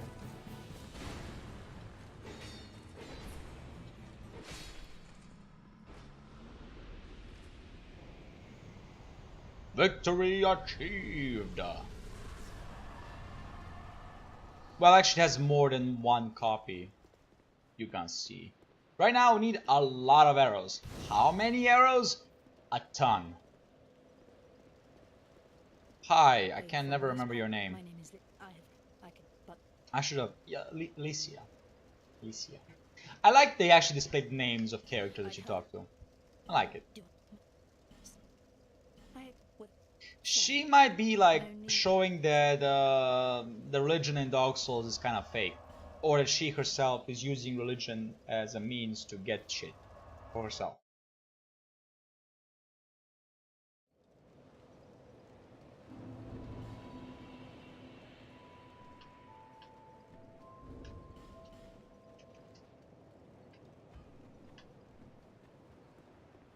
That's right, A scaling. You gave me for dead. Bitch, do you know who I am? I'll be around. I have no respect for people who think I'm gonna die easily. Really, motherfucker? Really? You wanna go that deep? We're gonna go deep. Wait. We have to go. We're gonna have to go and talk to the cartographer guy. Very important for a quest later.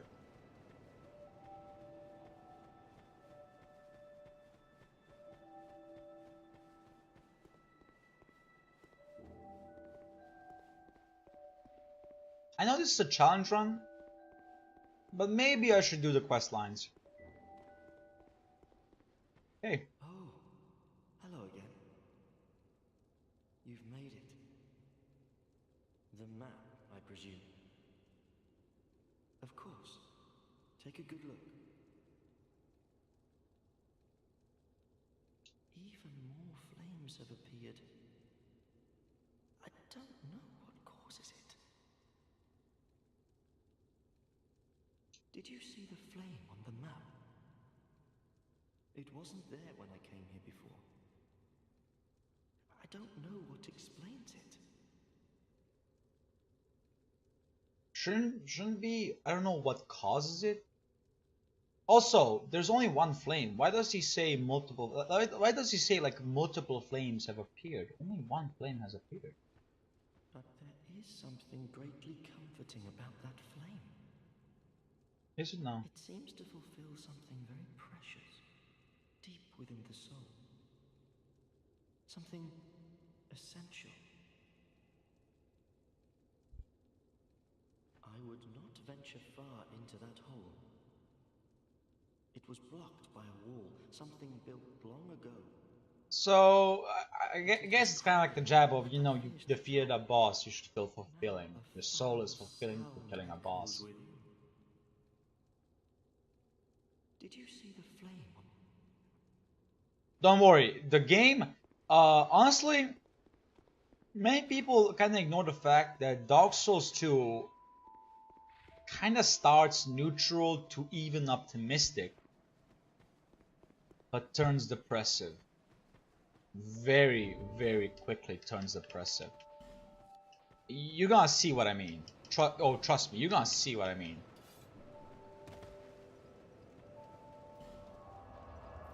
Dark Souls can and will turn depressive.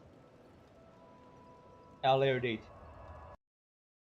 We didn't talk to Molin that much, but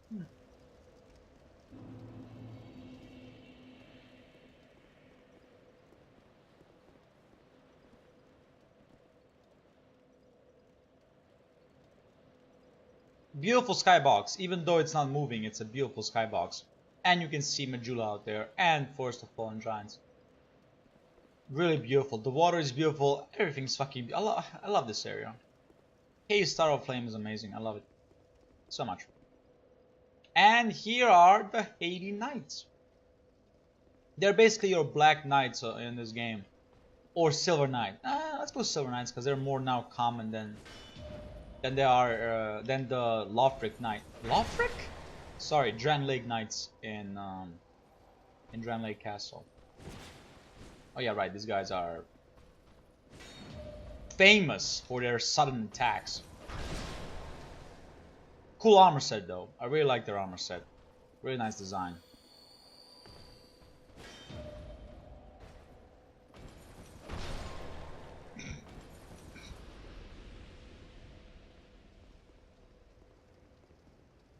What?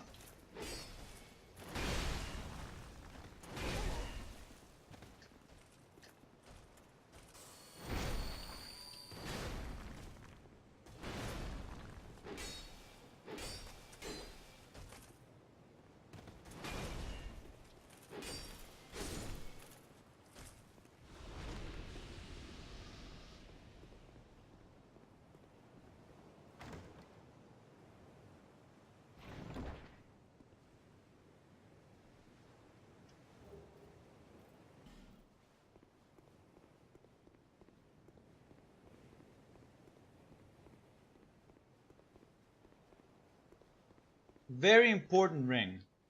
Very important.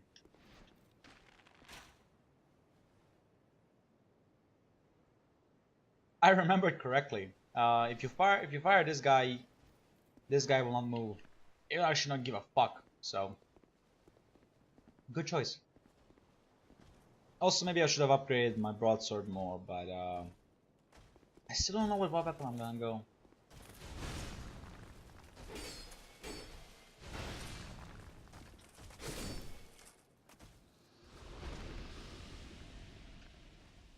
Now this guy gets activated, right? Or triggered if you want.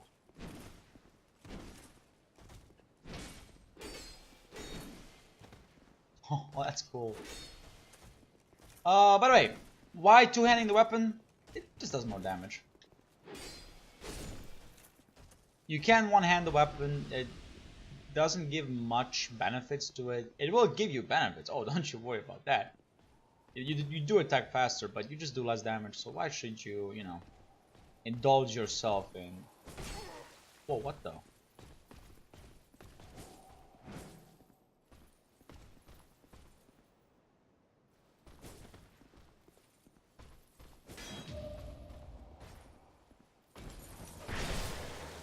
Is the game lagging?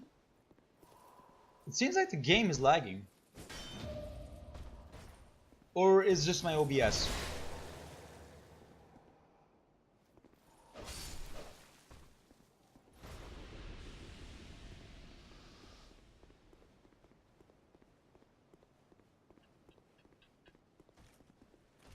It doesn't seem smooth.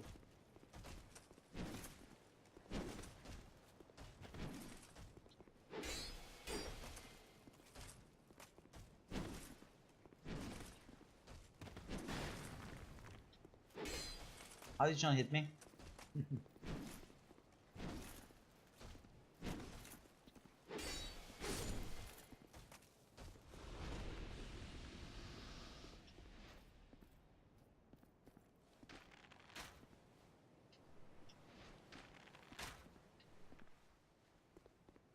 Why is the...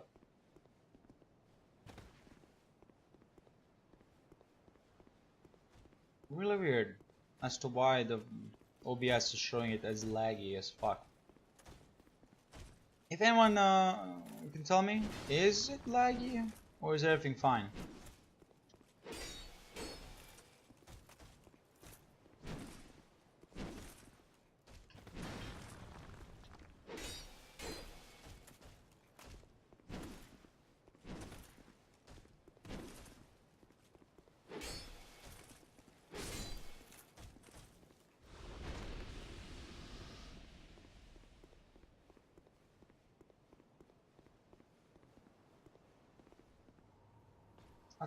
Let's not trigger the guy on up there,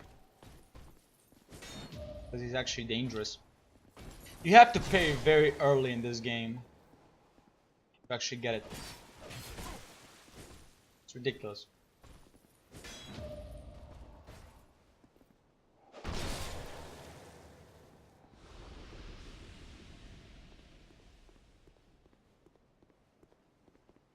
Dark Souls.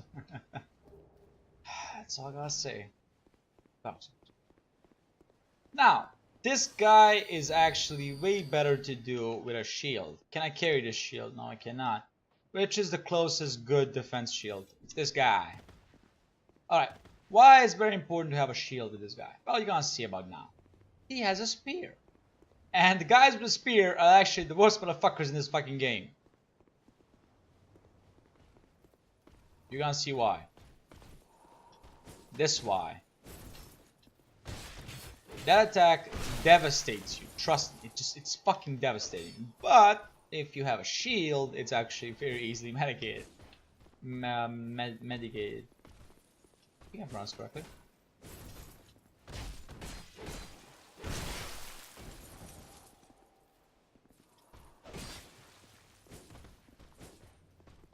They're really cool. The Haiti Knights are really cool. And I wish I just got one weapon or an armor set just so I can read the lore. Because it's very cool, they use a special alloy for their weapons. That's why it has lightning. Yeah, their weapons have lightning. I think every weapon does. But if not every weapon, then specifically the sword does have lightning damage.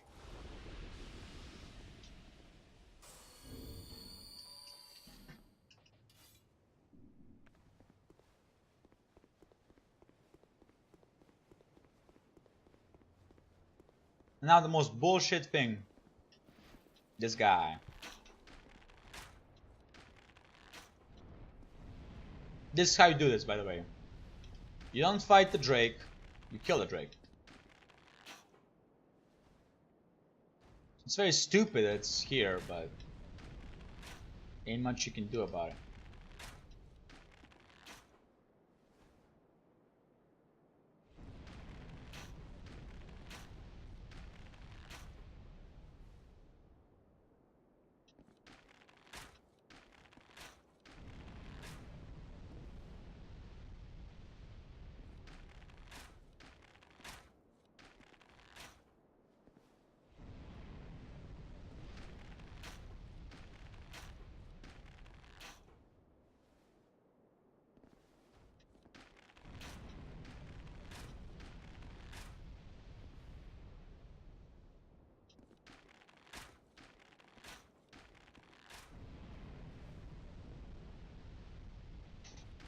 It just takes a long time. It just really takes a long time.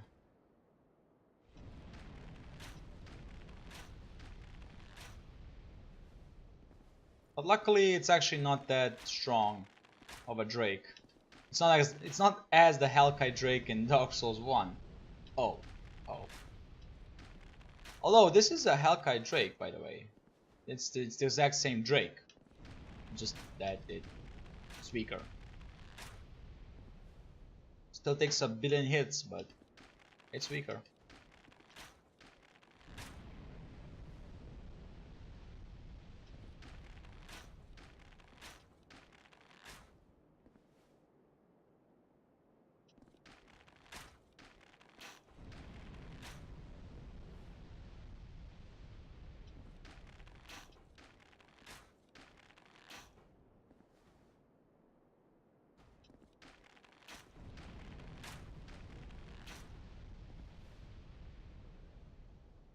Sorry this takes so long, but it's the only safest way, and I advise everyone to do it like this. Yes, you spend a lot of money on arrows. You don't have to, of course. I did, go a little bit overboard. You don't have to spend that much.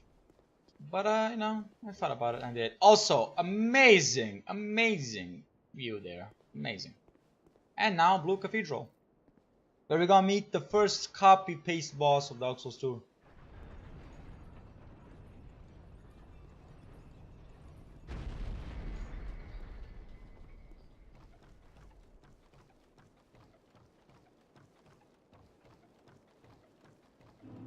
Wait, what's the second?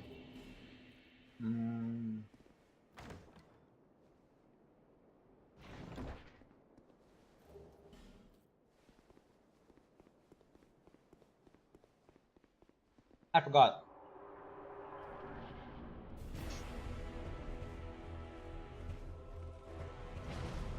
But here's old Dragonslayer.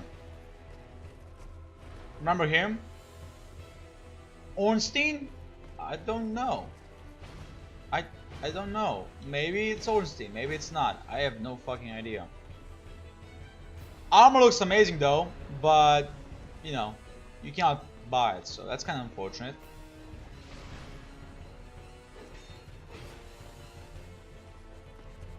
Also very easy to kill.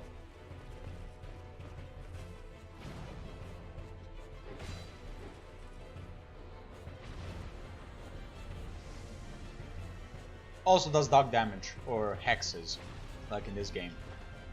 Actually no, it is still dark damage, just it's called hexes, not dark sorceries, like in Dark Souls 3 and Dark Souls 1. It's a duel to the death. Decide who is the deadliest warrior. Do you all remember that show? Amazing show. I love it.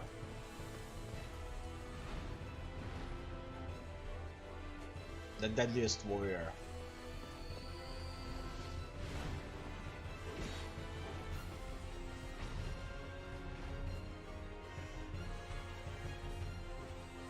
it's OBS. Because if it's the stream that's lagging this much, I'm gonna have to find a way on how to change that. And I don't know why it's happening, I guess.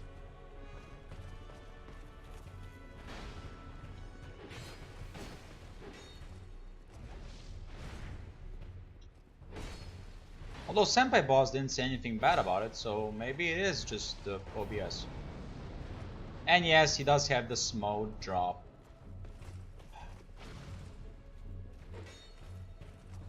And yes, Ornstein is unbelievably easy without smoke.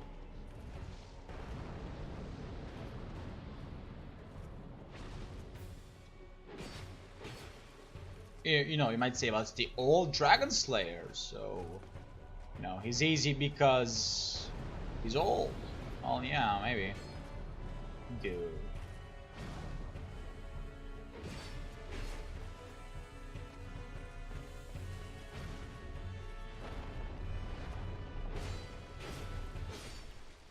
There we go.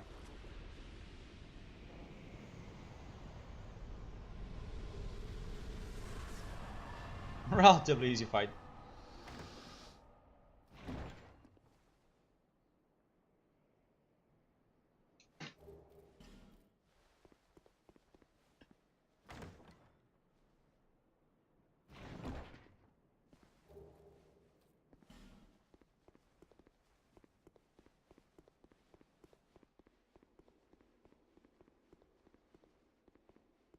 And here is some PvP arenas for the blue guys. We don't care about PvP, so we are fine.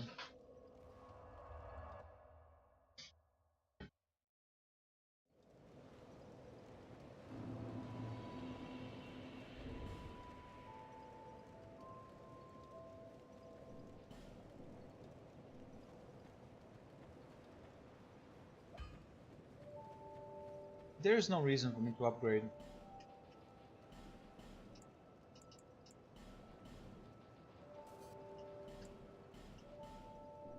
Thank you. We're gonna need those bright bugs later. But seek Trust me.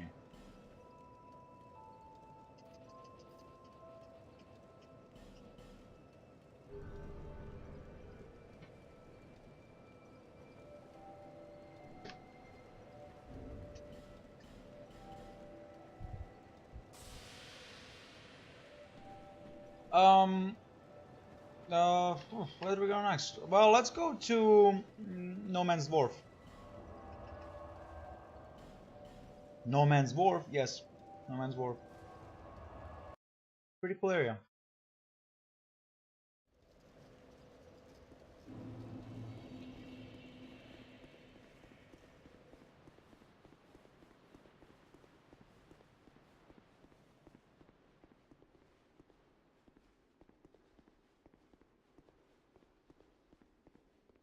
It's also pretty dark for an area, so you know, might not be the best area, but it's cool. At least it's cool. And you know, having increased our strength for Dex, it's all about that ability.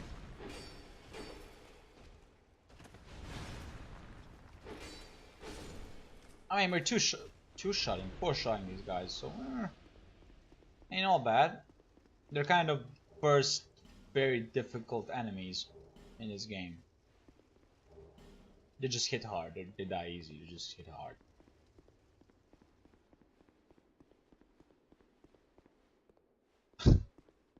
Walk into a wall. Of course.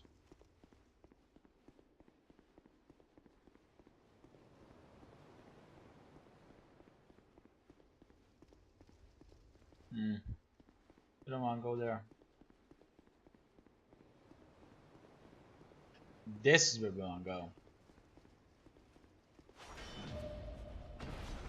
Why? There's a chest that holds something greatly dear to us. And you're gonna see what chest I'm talking about. Oh. Well, okay. If you're gonna do me like that, that's fine. This chest right here should hold sublime bone dust. you know, or undead bone shard. It's kind of the same thing.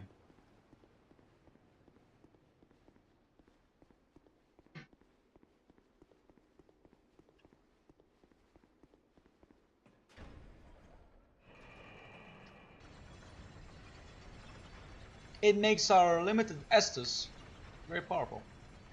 Well, very. Let's say bearable.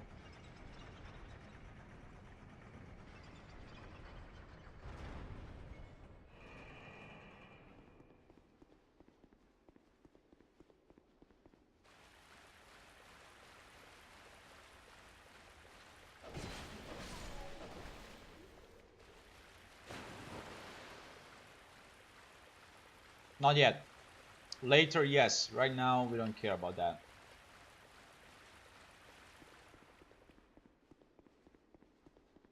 And now we're entering No Man's War. Cave.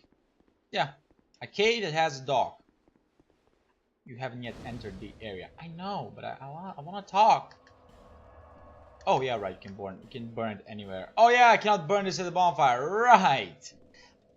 I'm an idiot. Idiot. But we can light the torch, and we have 50 minutes of torch time. Yes, you actually have torch time in this game. And only in this place is the torch basically an essential thing. Everywhere else you can say like, nah. Oh yeah, I forgot about the dog. And if you're wondering, oh, they look the same or similar to the ones in Dark Souls 1. You're correct, they do look fairly similar to almost exact like the ones in Dark Souls 1.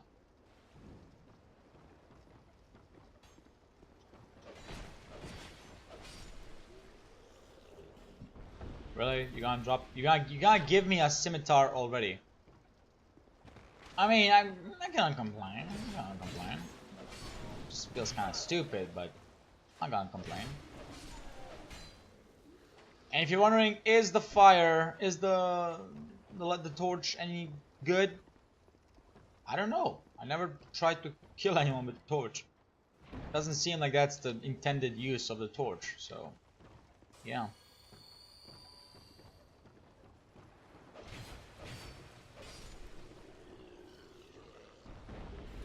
Also, if I remember correctly, the Varangians are the ones that walk funny. You're gonna see what I mean. They just their walk is just priceless. Oh, Varangian shield, nice. Would love to get their weapon. That doesn't mean I would use the weapon. I'm just saying I would love to get it. I do have some respect for myself. I don't need that one. Although, you know what? Let's make it our Jack. Thank you. This is a port inside of a cave. It's cool design, cool thought. I cannot argue. And of course, if you roll inside the fire, inside the water, the torch will extinguish itself. So, you know, another cool thing. I cannot remember if the same thing can be said for Bloodborne. I think in Bloodborne it just stays. It doesn't, doesn't extinguish itself. Which is fine, because, Bloodborne, the torch is like, oh yeah, here, we even have a torch. Is it much important? No, not really, we just have a torch. And I respect that to some degree. Just like, if you're gonna give it a torch, at least do something with the torch. And yes, this guy will not attack you. He has a chance to drop the torch. One thing I haven't talked about this game, and I really should, is the fact that enemies in this game actually despawn. And to some people that might seem like, oh, that makes the game easier. Yeah, well, let's see what holds first. Your nerves or the game?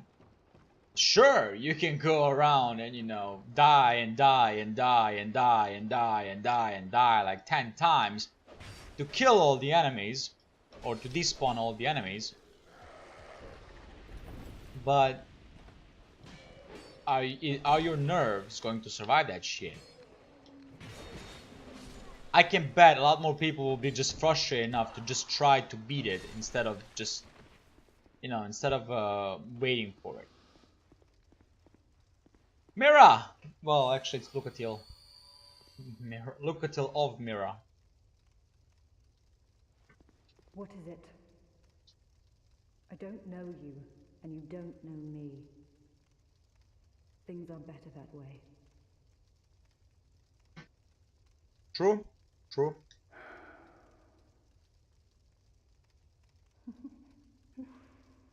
You are an odd one. Normally, people keep a safe distance when they see this mask. But you... We killed a giant. I'm called Lucatil. I don't give a fuck. From the land of Mira to the far east, across the mountains. They say Drangleic brims So with east of powerful Drangleic souls. are mountains. Good to I know. came to claim my share. East of Drangleic are mountains. Strange place. Even the rumors did not prepare me. You are an odd one indeed. I've always made a I love point of Lucatil. believing Lucatil is 50 billion times better than Solaire. engaging Fuck in. Solaire. Fuck him. I can see that Lucatil you are is way better. me. If you require assistance, I will help. Lucatil is 50 million times better. I can't Benhart fire a is lamb 200 million times better. My sword is always ready. I love Benhart. Don't hesitate to call upon me. Vanguard. Whatever happens, I will. 100 million times better. I like Vanguard just because of the voice. The voice actor did such an amazing job for Vanguard. Oh, such an amazing job. Well, I can see. I come from. Don't.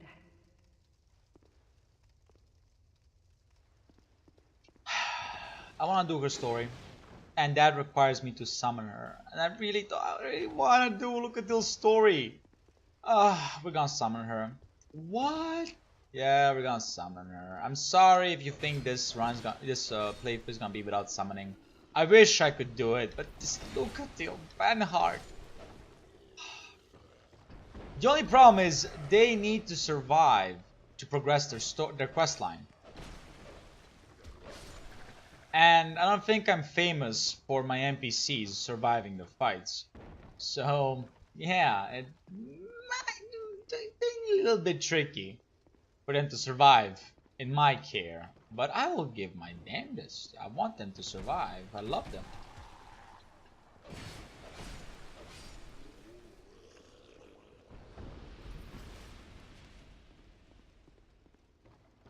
In the land of Mira.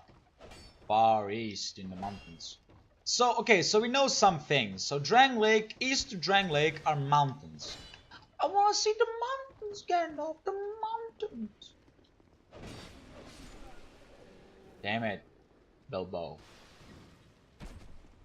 You already seen enough of mountains. But the mountains, Gandalf, the mountains. Hi. Horrorcores, hi.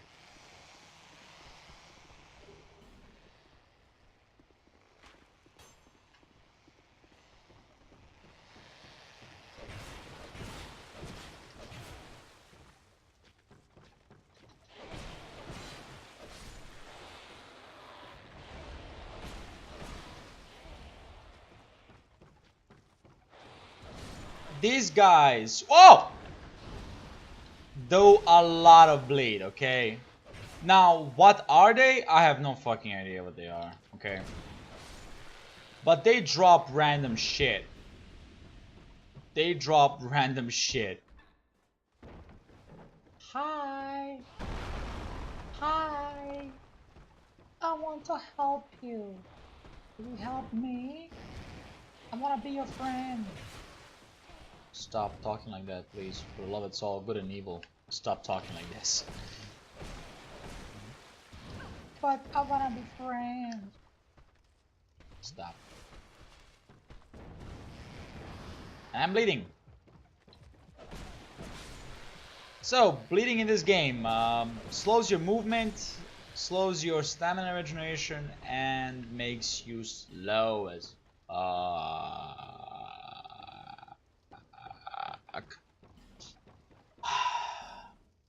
Fucking bleed. Yeah, that's basically what bleed does. They're going too insane too quickly. But you can backstab. Or backslash him, I guess. It's not much of a backstab. So, it's not much of a visceral attack either, am I right? Now, don't disrespect the good name of the visceral attack. And yes, they are completely afraid if you have the torch. Oh yeah, I'm out of fries.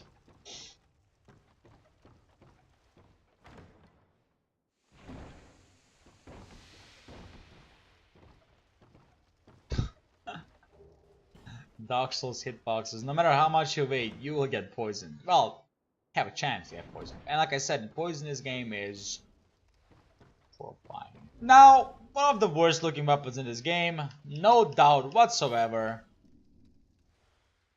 Look at this. Look at this. It's ugly as fuck. Ew. But at least it's massive, so it kind of makes a little bit of sense for it to be massive.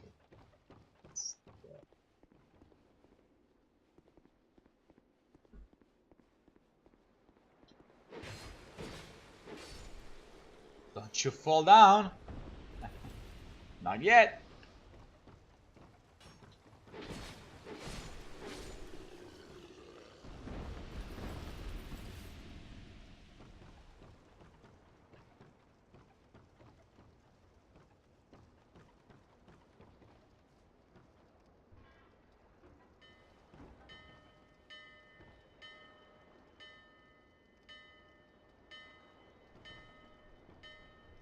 That's cool though. That's cool though. And the ship starts moving. That's cool though. Now, there are some cool enemies here that have some very, very cool gear. Wait, is this the one where it's full of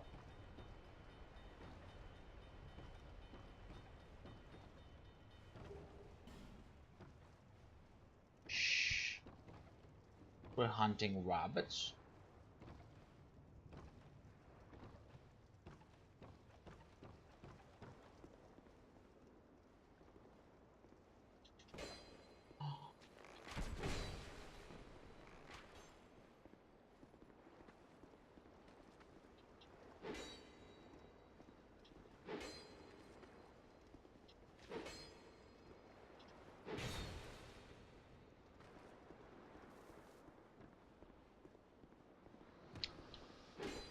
Oh, come on. Oh, these guys.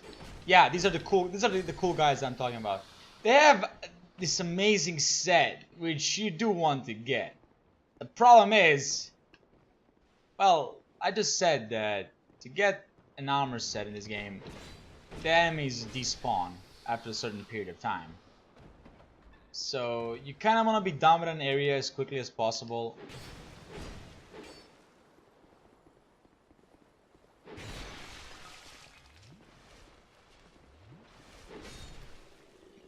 You see how potent... look at this. Poison is destroying him. That's how powerful poisons are in this game. It's just a massive thing.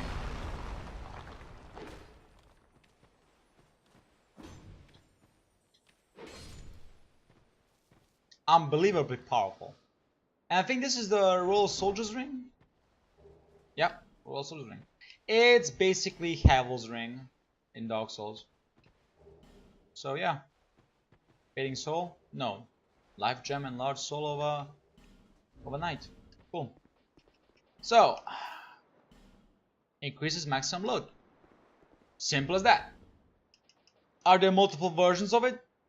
Yes, yes they are actually.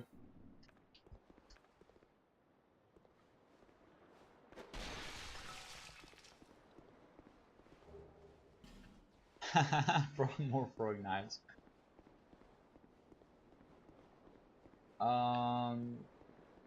We want to go here now.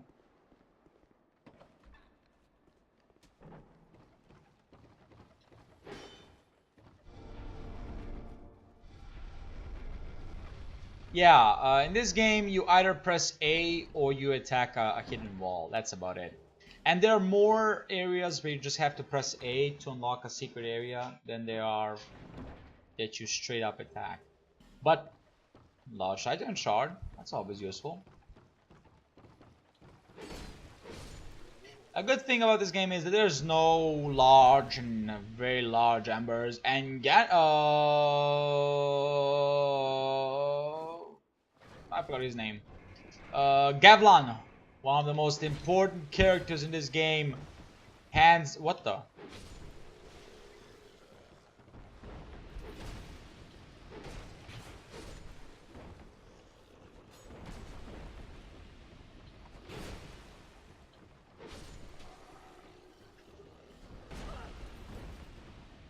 One time I have a whole set. I mean, I wouldn't complain if I had a whole set. It would just be weird. I've never actually tried for the set, and I usually get it. Although it's been a long time. There is a set I actually do want to get, and it will take us some grinding. Or will I go for the set? I'm basically talking about the Desert Sorceress set from Dark Souls 2. Well, Dark Souls. This is a problem. It is from Dark Souls 2, but it's in Dark Souls 3, so yeah. Lazy Gamer, welcome! Miss you so much, man, in Dark Souls. I miss you too, man. How are you doing? I hope you're doing amazing. Just finished a 14-hour stream! Nice job. Nice job. Nice job, and yeah, rest is always important. I 100% agree. 100% agree. You're great. Well, I'm happy to hear that. Well, I mean, after 14 hours, who wouldn't be crashed? It's alright, lazy man, no problem. Lazy man, wow. Wow. Lazy gamer, no problem whatsoever. Go catch some sleep. 14 hours is enough reason to go to sleep. Even if you might not be tired. I actually would go to sleep. Actually, let's be real, I wouldn't. Like, I would probably go or watch something on YouTube or play something else. Might not stream, but I will do something else. I wouldn't sleep.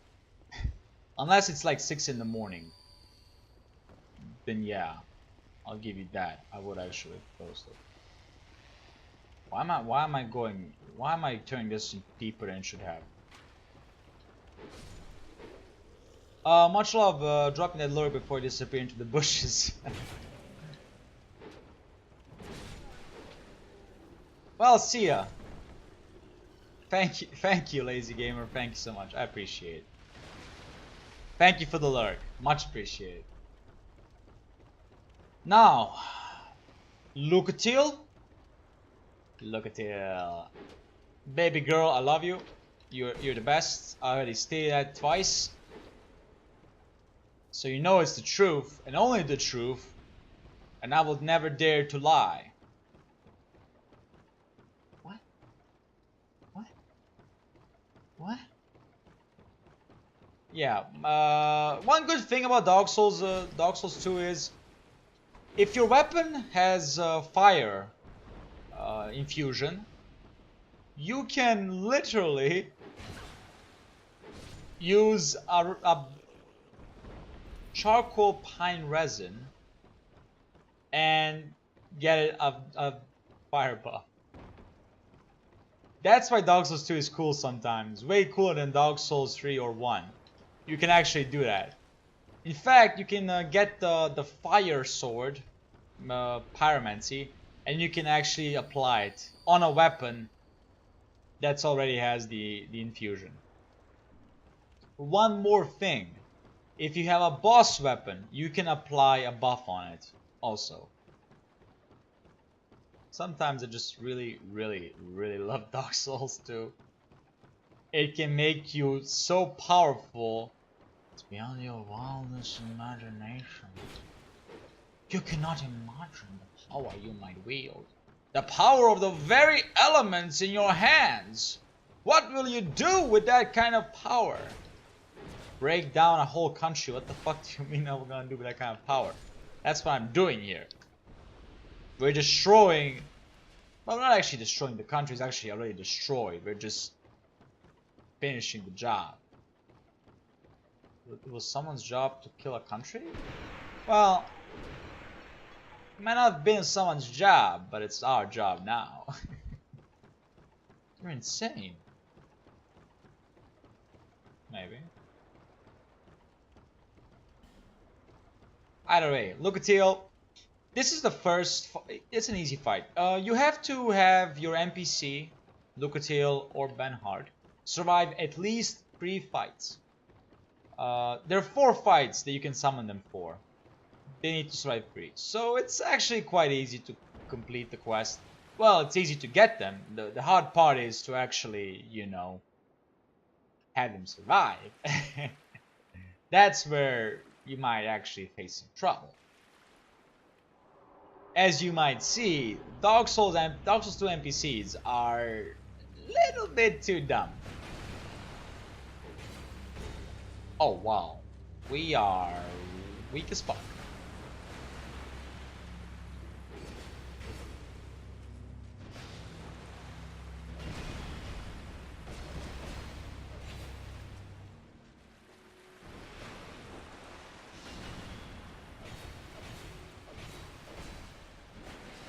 If you're wondering why am I doing less damage with every single hit, I don't know. I never understood that. Like, why does Dark Souls have you deal less damage every time you attack? It really makes no sense. And if you're wondering when I'm gonna end the stream, I'm gonna end the stream after we unlock some things in the Bastille, Lost Bastille.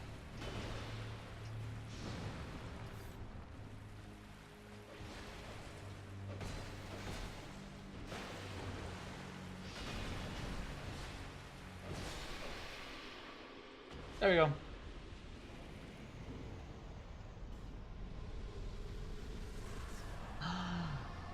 Wait, Will? No. Chanel doesn't do emotes. Or maybe she does. Maybe she does do in Scholar. Let's check that. I forgot. I haven't checked that. Also, very important thing. Do get this if you ever want to be a pyromancer, because without it, you cannot be a pyromancer. Pyromancer flame and flame ball. All you need in one place. Now you are a fully fledged pyromancer. Really, it's just getting a flame? Damn.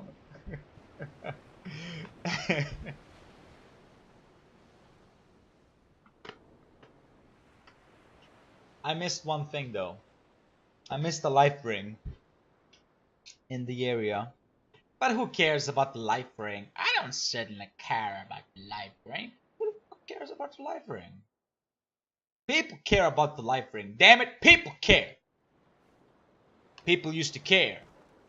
Now all they do is on their phones. Okay, hold up. Hold up. Before phones, it was toys. Before toys, it was books. What's next? Wait, people were mad for people reading books? Let's just say books now kind of hold more value than they did before, because, you know, everyone had books and or comics, I should be more precise. You know, comics had a lot of value for children at least, and parents probably were against them. Same thing with toys. Children playing too much with toys, they should learn what real life is like. Well, school doesn't teach us what real life is like, so what the fuck are we supposed to learn?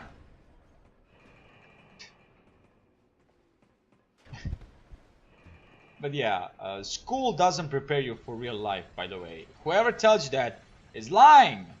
No school prepares you for life.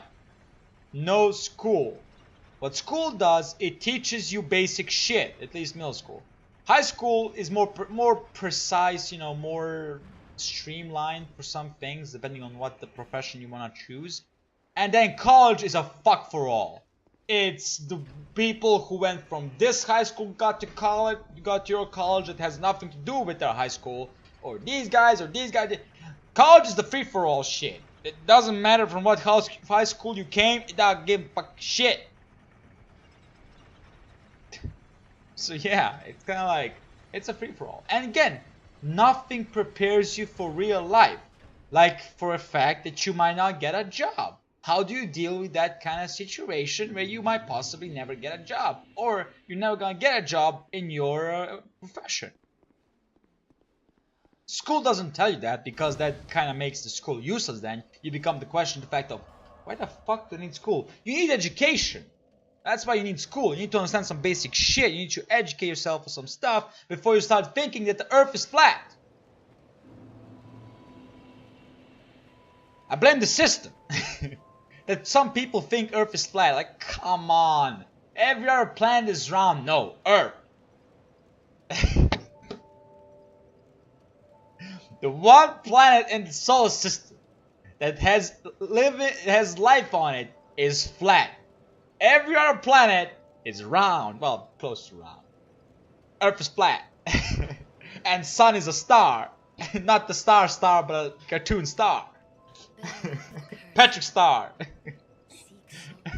Sorry, it's just, people are stupid. People are stupid. People are stupid. That's it. People are stupid. Whether you like it or not, people are stupid. What do we want? I don't know. Maybe some vitality. Yeah, there's some vitality.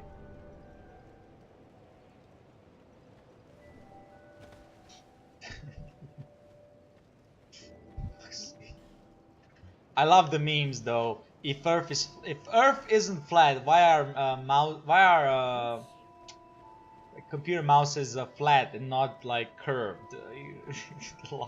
Or why are houses flat and not curved, or some shit like that? I love them though. They're amazing. We're gonna do this path, then we're gonna do the other path, and then we're gonna end the stream, which I think is fair enough. You might not agree with the fact that's fair enough, and you know what? That's okay. It's okay.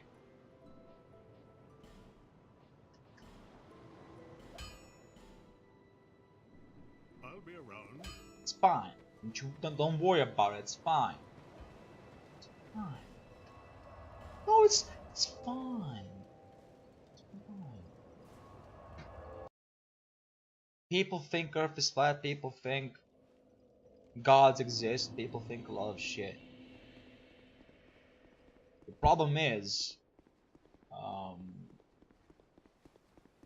and no matter how horrendous this sounds, no matter how evil this sounds, no matter whatever the fuck you want to put it, those people are gonna have children, and the first thing those children are gonna think is, I believe my parents over facts. Now, most parents do teach their children of facts. You know, there are no children out there claiming that there is no such thing as gravity, but it's just a magnetic thing. Well, actually, could be you can't explain like magnets though. You can't explain gravity with magnets, but it ain't a giant magnet. My point is, children of those people will think that Earth is flat. That's not a lie. That's not something horrendous. It's the truth. Children of people who... What the fuck, dude? Children of people who think that vaccines cause autism will think that, well, if they, you know, if they don't catch any horrible disease, polio, smallpox, shit like that, will think that vaccines cause autism and you should not vaccine your child. There are consequences to your thinking, okay? No matter how good or outlandish it is, there are consequences to your thinking. There are consequences to everything you fucking say. Because someone else is gonna think it's the fucking truth. Do I realize that? Of course I realize that. That's why I'm saying it. No need to hide it. Who are you hiding it from? It's a fact. It's a fact. It's a fucking fact. Parents teach their children their views of the world. Not the government's, not the society's, theirs. Then the society comes. and molds it. That's why children learn to to curse. Sorry, better use curse around when they enter school. Why? School teaches them. Someone taught their child to curse, or said, you know what, it's not that bad to curse, and the child starts to curse. Our children pick it up from them, and the cycle continues. I didn't curse when I was a fucking kid because my parents didn't curse around me. Streets, or I guess friends. I had a lot of friends in my street. 11, 12. We were all playing day and night, so of course if somebody cursed, we all picked it up. School became fucking point of nobody fucking cares if you curse or not. Who cares? I didn't die. Damn.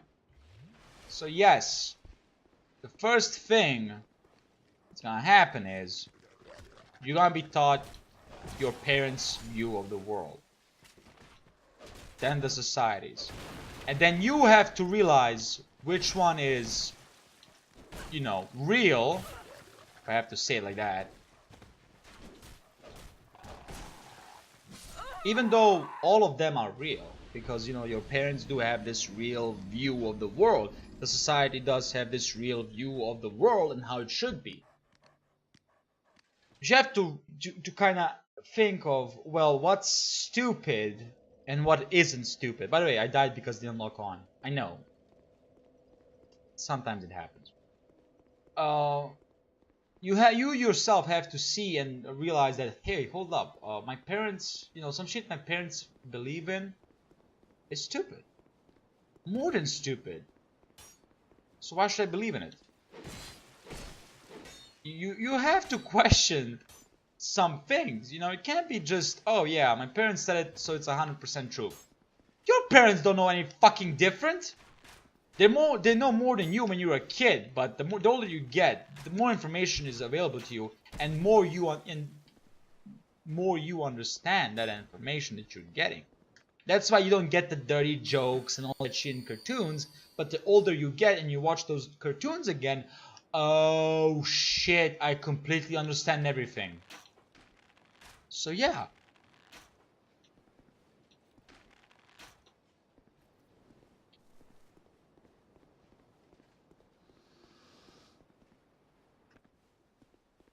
And your parents were taught by their parents. So some thoughts or some views are, quite frankly, outdated or old. Can thoughts and views be outdated? Of course they can. Of course they can. But you might be saying, well, my parents taught me the best of their ability. And that's okay. There's nothing wrong with that. Parents, you know, teach their children everything they know. They don't see it as bad. They don't see it as something horrible. They just teach their children what they know. What they think will prepare them for life. But just because you think it might prepare them for life doesn't mean it's true.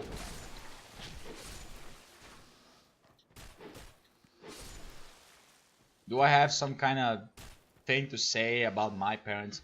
Yeah, of course.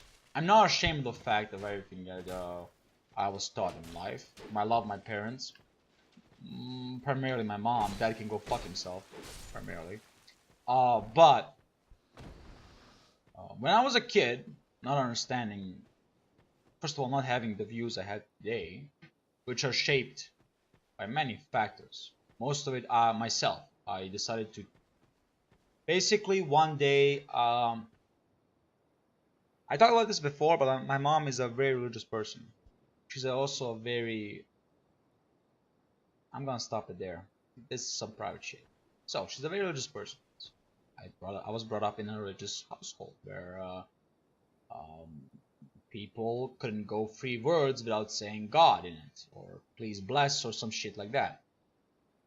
And there was genuine fear. There was fear inside me when I started to doubt what they said. It was fear. I was like, shit, is everything going to change? Is my mom's opinion of me going to change? Is she all of a sudden gonna stop loving me if I say, Mom, I no longer believe in God or any kind of deity?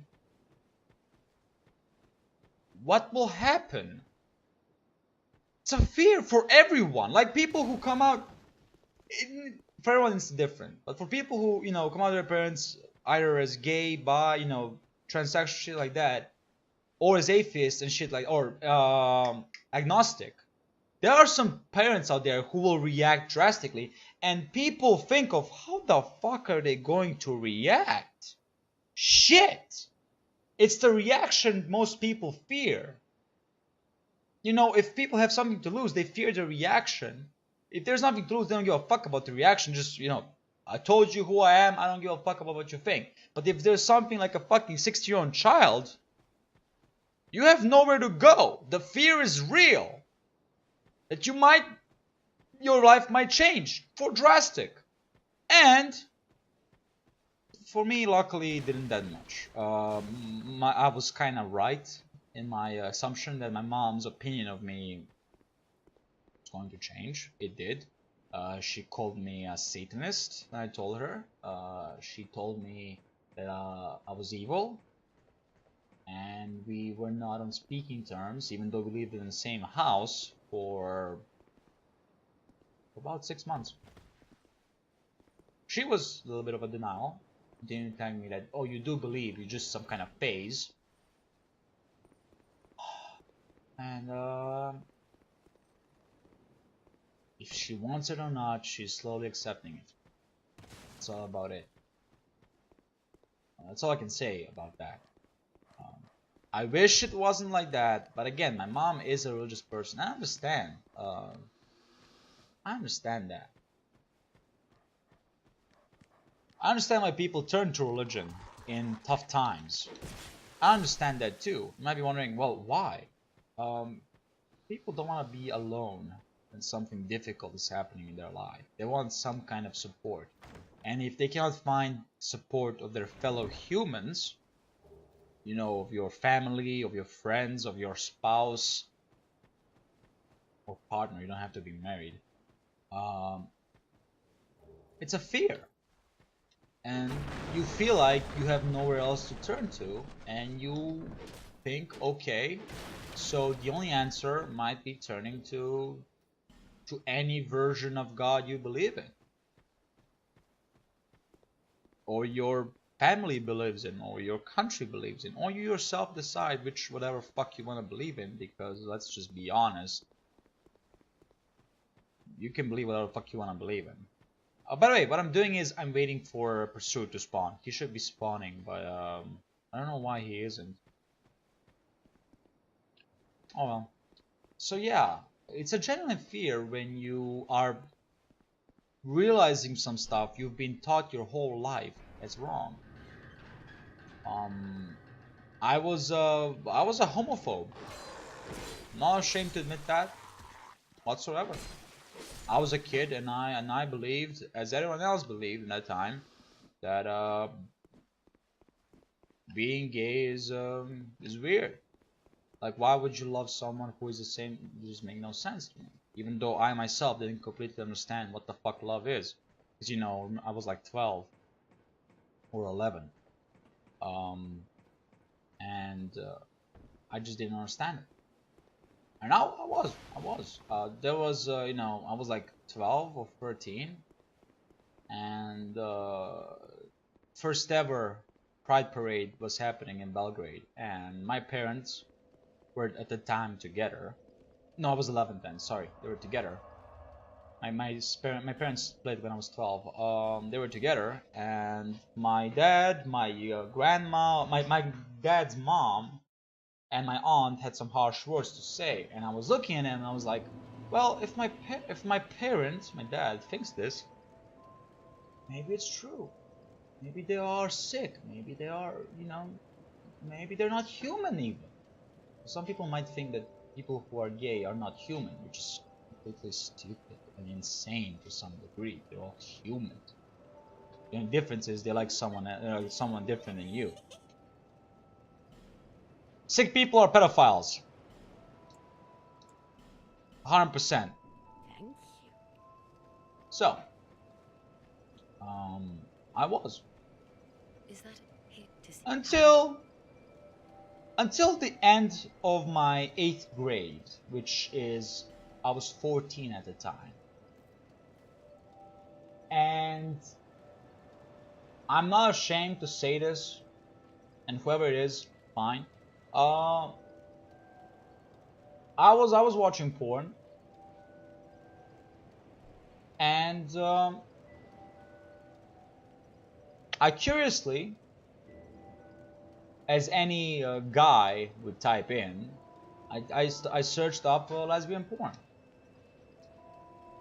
I liked it, and slowly I was like, well, if they do it, remember, I still didn't understand the whole thing about being paid for money. I was still a child, I was still an idiot in most regards. Didn't understand the concept of how the fucking porn industry works, which is being, you know, in case of lesbian porn, being gay for pay, or any kind of porn, it's you're an actor. You're not actually doing it's a job. It's your job. You get paid. There we go. Same with movie stars, except the acting is worse, but the physical performance is better. Shit. But my point is, it started to change. My opinion started to change. And 16 years old, completely. I still, because I live in a country where if you support gays, you might not be safe. There are people out there who will beat you up for that kind of shit. Or if you're gay, people will beat you up. Like there's a genuine mob mentality of being gay is wrong. Countries trying to change that, and I appreciate that, because I really see no need for violence against other human beings who are either different color or have different preferences of who they want to fuck. In the end, it's all about fucking. Who the fuck you want to fuck? You want to fuck a guy or a girl? It's up to fucking you. It's who you're attracted to. It's a primal thing. In the end, it's all primal. So who you're attracted to. That's why, you know, men are usually attracted to... is it narrow shoulders but wide hips, and women are attracted to wider shoulders and shorter hips. I think that's how one study explained it. But yeah, it's a primal thing. It's who you're attracted to. Some people like other different types of food. It's all about the primal shit of attraction. We can ignore it as much as we want. It's the fucking truth. It's all primal.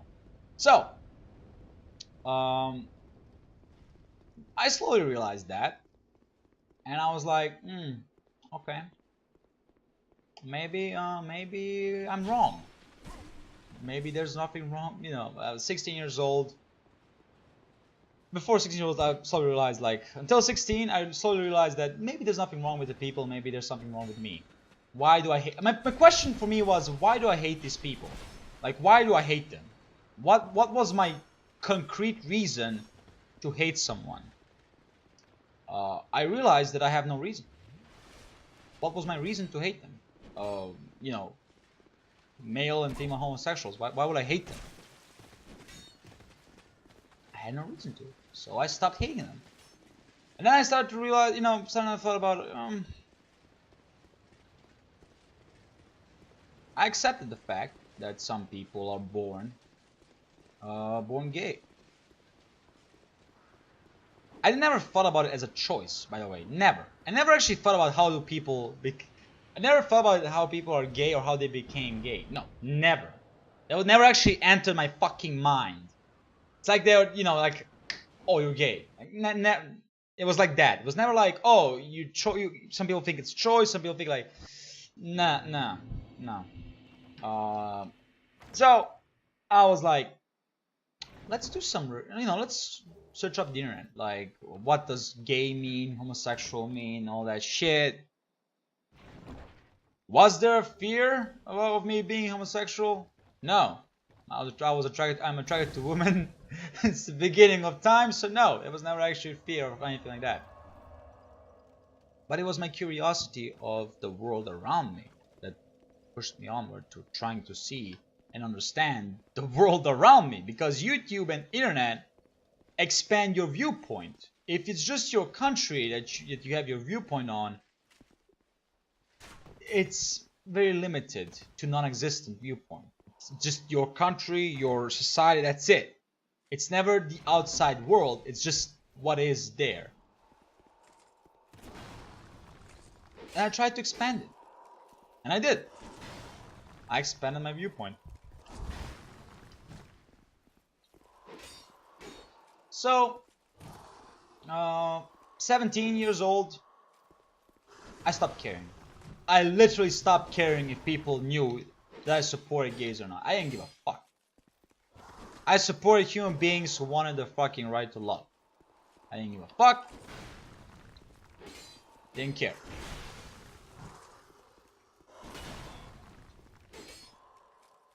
But then again, I accepted that fact. You know, I told my best friend that, yeah, I support gays. I don't give a fuck about it. I support gays. I don't give a fuck about your opinion. He doesn't. But at the same time, we're not friends because of one of us supporting gays and then expecting the other guy to do the same thing. I don't give a fuck about that. It's his viewpoint. I don't judge people much about their viewpoints. I judge people about their opinions. And his opinions are not that great, but at the same time, it's based on fear. And that's the unfortunate thing. His opinion is based on fear, not on actual facts or anything like that. It's pure fear of, oh, but what about children? I don't want my child to learn that it's okay to, you know, that kind of, it's based on fear. It's not based on actual, is this, you know, natural or not. It's more fear-based. So I was like, you know what? You're not going to change your opinion. That's completely fine. I don't give a fuck. We're not going to talk about that shit. If you mention it, I'm going to mention my opinion. If I mention it, you're going to mention your opinion. And that's it. That's where we respect each other. We respect the opinions. And we're not going to talk about that topic. We don't talk about the topic. Unless someone, either him or me, brought it up. We're not talking about it. Full respect. Told my mom I was atheist. Like I said, she thought I was evil. But no, she thought I was a Satanist, which was fun. Well, it was funny because if I don't believe in one thing, why would I believe the other? Like, you still believe in something if you believe in Satan. You still believe in I guess the Christian view of the world and hell and heaven. But yeah, at that time, like 17, 18 years old, I started to kind of have my fears about some things about religion and all that shit. And my fears as a child who was in a religious household. Primarily the whole heaven, hell shit. And I think one theory that might hold water, at least in my opinion, is at the beginning of Christianity, hell, heaven did not exist. Well, hell maybe not. Heaven probably yes, as a promise of afterlife. Heaven, hell, fuck no. Hell don't exist. Hell is a later iteration of faith. Just like with 7 deadly sins. They were not from the beginning, they were added later by some priest. So, what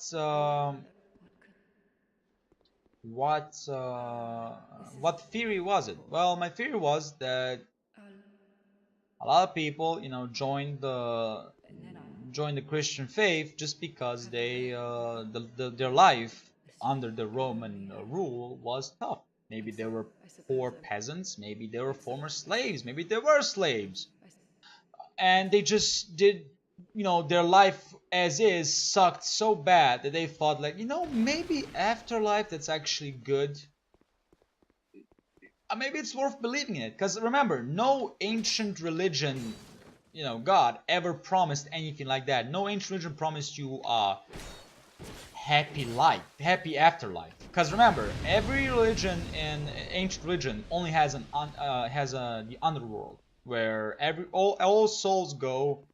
And it kind of shows that even ancient religions were not stupid enough to believe in concept of heaven and hell, or a good place and a bad place for people to go when they die. They only believe, like, oh yeah, there's probably some kind of river or some kind of, you know, some kind of god or whatever happens with you after you die, because they didn't understand what happens to you. Probably something like that happens, like in Greeks, the river Styx carries you to the afterlife, and there's someone that you paid a toll to, and that's why the two coins at the eyes thing, you know, something like that.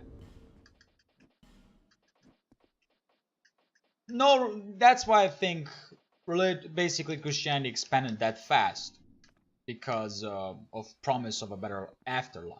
You know, maybe your life now sucks, and even Christians, by the way, the people who spread the fucking faith, you know that we cannot give people better life. We just cannot give them because we don't have that kind of power. So why not promise afterlife? You know, we're in the business of afterlife, not life, afterlife. Is it possible? Of course it is. I wouldn't be surprised that's how it went. Because let's be honest, why would they? You know, why change religion if everything is the same? All of a sudden, you introduce a concept of afterlife. People will hear you. And here's the worst thing of all. Worst thing of all is religion, any kind of it, expands when there's a crisis. Every religion expands when a crisis happens. That's what I'm talking about, when people are in a tough place, they have no one to turn to, and then they have to turn to some kind of deity, whether it be a god, goddess, eight-legged being, or whatever. They have someone to turn to. And that's why religion in their eyes is very important, because they have someone to turn to. If no one else is there, at least they have, in their mind, they have someone giving their, you know, holding their back. And again, that's fine, but don't say it like you all of a sudden your religion is the answer to everything. Flame, dear flame. So yeah, that's my, you know, that's how I first believed, and I still believe that's how the fucking concept of heaven or heaven and then hell happened. Hell was basically, oh, we need to punish these people who are in our religion but do the same shit. We need to somehow twist the morals and make everyone be docile. Another important thing, religion needs you to be docile. It needs to strip yourself of every kind of thought, every kind of free thought, because then religion in itself becomes weak. Yeah, you heard me, weak. How weak, you might be wondering. Well, you start questioning things. You start questioning. Science answers everything that religion covered before. How are we created? Science answered it. Why do objects fall to Earth? Science answered it. What rotates around what? Are we the center of the universe, or is the sun the center of the universe? Science answered. Before, people, first of all, are illiterate, so they didn't give a fuck. They didn't know shit. They just accepted what the clergy told them. And clergy were the only, you know, literate people. They know how to write and read. And most kings relied on the clergy to read for them and write for them and all that shit. So clergy in itself, because of their literacy, hold a lot of power. That's why people say, and to this day the saying still stands as powerful as ever, knowledge is power. If you don't have knowledge, you have no to limited power. Knowledge is power. Knowledge gives you the power to manipulate people to a great extent. Unbelievable extent, people can be manipulated. You can manipulate people's tragedy, people's sadness. You can manipulate everything. Depends on how good you are at it. Is that horrible? Of course it is. You should not manipulate a person if they're at their worst. You should try to do it when they're at their strongest. And of course it does help that Christianity was later spread by the power of the sword. It does help too, you know. Karl the Great, Charlemagne, sorry.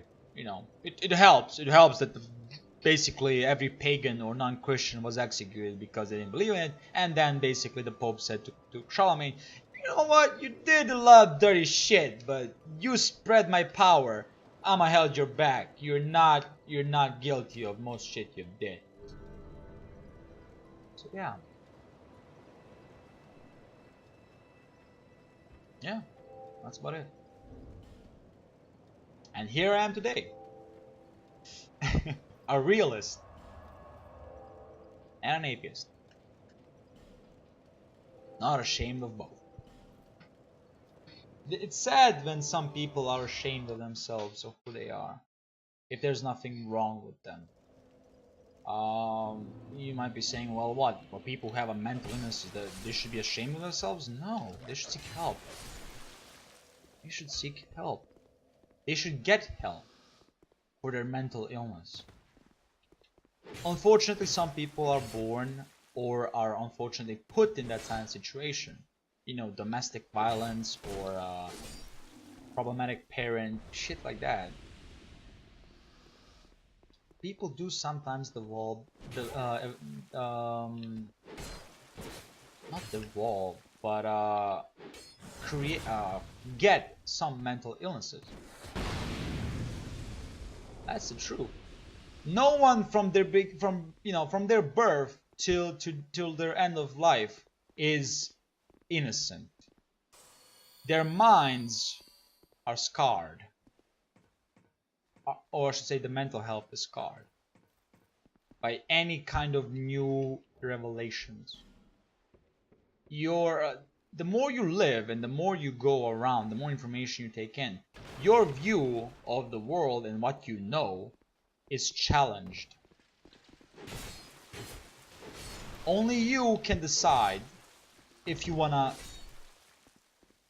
deny what you find out or accept it and work with it. Accept it and move on. Accept it and just adjust your view to it. Simple as that. And another thing that people should realize, this is very important to realize to anyone: you're not born religious. A priest once tried to explain me that people or children are born religious. Complete bullshit. You're not born religious, you're brought into the religion of your parents. Think about it. When did you as a child decide that, oh yeah, I'm religious? When? You don't. You don't remember the first time you actually ever pronounced fucking God or whatever. You don't. But in your mind, you feel like it's from the beginning of time, from the beginning of your existence, you know those words. But you probably didn't. If you were baptized from the beginning of your, when you were born, you probably don't remember half of it or any of it. But your parents do. And they certainly remind you of that if you ever try to change the viewpoint of if you ever try to change your viewpoint. And it's sad to say, that's how religion works. Religion works on indoctrination. Because why would a child believe? Why would you start at a young age to introduce someone to your religion? Wouldn't it be more humane, if for lack of a better word, to introduce them when they are 15, 16, 18, 20? When they more understand the world? Wouldn't that be a better choice? No. No. Of course not. Because that would be weird. That will make you unique. And everyone wants to stay the same. Nobody wants to be unique. Because what kind of advantage do you have by being unique? None.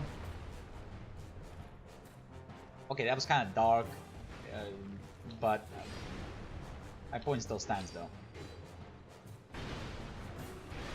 My point stands that we have horrible damage. Like, just horrible damage. But yeah, try to think about it. If you ever think that you are born religious, try to think about it. Try to think, when was the first time you decided, hey, yeah, I'm Christian, Muslim, Jewish, any kind of pagan religion. What else other religion is prominent?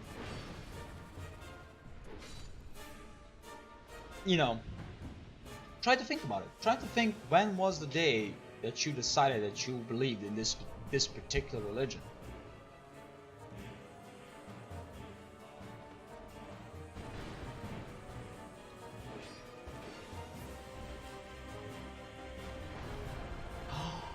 You asshole.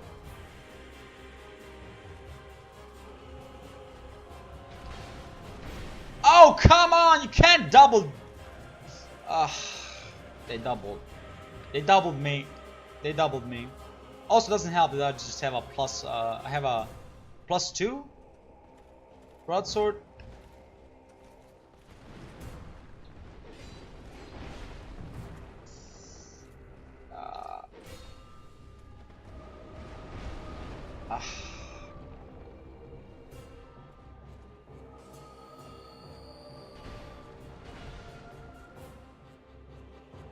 I really should go upgrade my broadsword if I'm gonna do this. Yeah, I should have. But don't worry about it, I'm gonna win. Of course I'm gonna win. And after this, I will truly end the stream. I know I said I was gonna end the stream after I do everything in Bastille. But, you know what? I thought about, you know, why not just do Sentinels, one of the most toughest bosses in Dark Souls. So yeah. Well, Dark Souls 2, should be more precise. To be fair, any kind of gank boss fight is actually tough in Dark Souls. And Dark Souls 2, unfortunately, has a lot of them. Oh, come on. The problem is the stamina. I actually don't have a lot of stamina in my position.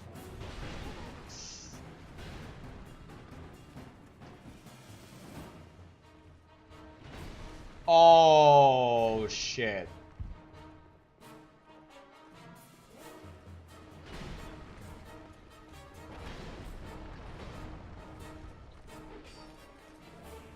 How many times did the music play itself now?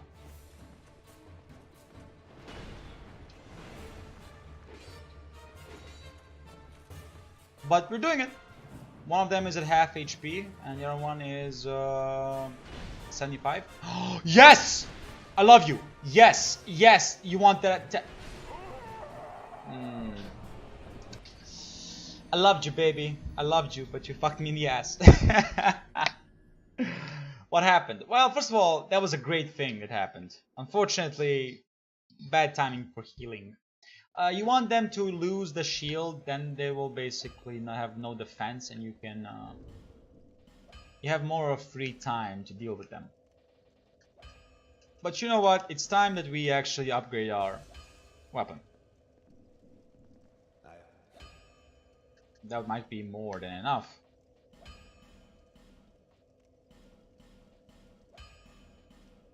There we go. There we go. Much better weapon. Actually one-shots the dogs now, which is always desirable. It's almost desirable. Come on. Really? So many iframes while you're down? Really? Well, fair enough.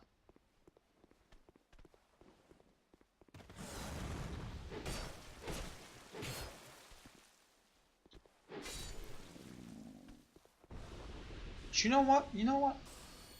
Killing them. Also, I should go human. I do have 20 of them.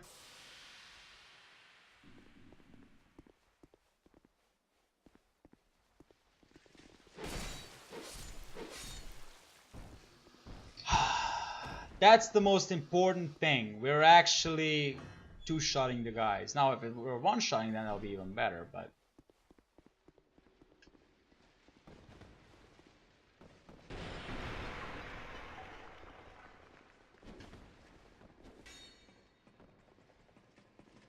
Did I forget that you can speedrun this part?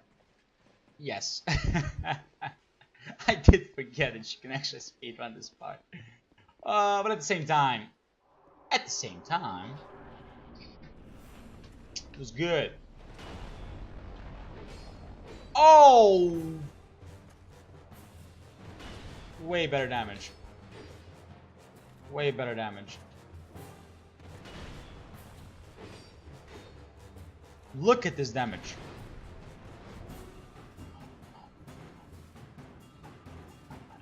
Baby girl. girl, why you do me like that?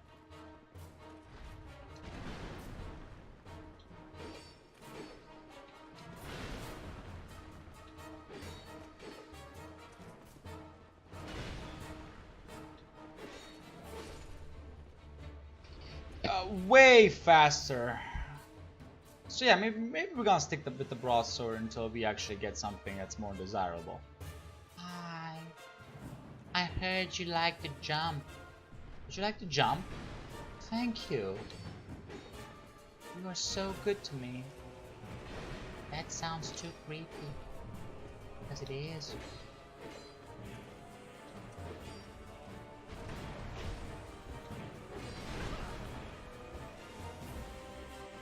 Haha! Emergency roll, bitches! Emergency roll! They synced in the drop times.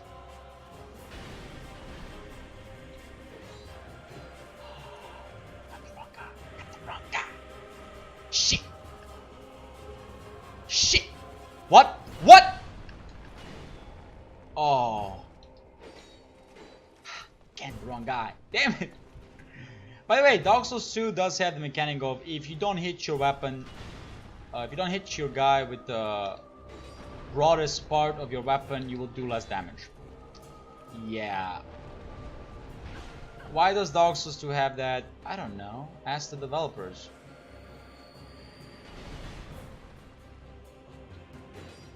I mean, why do you ask me? It's not like I developed the fucking game. So yeah, what does this prove?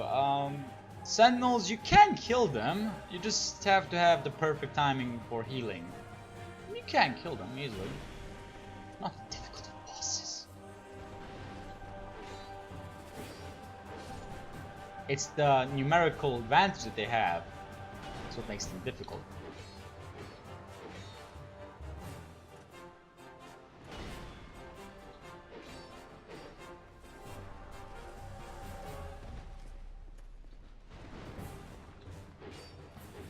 Okay, the music looped again. Baby girl! Baby girl! The fight is actually easy once you actually have more reliable of a weapon. But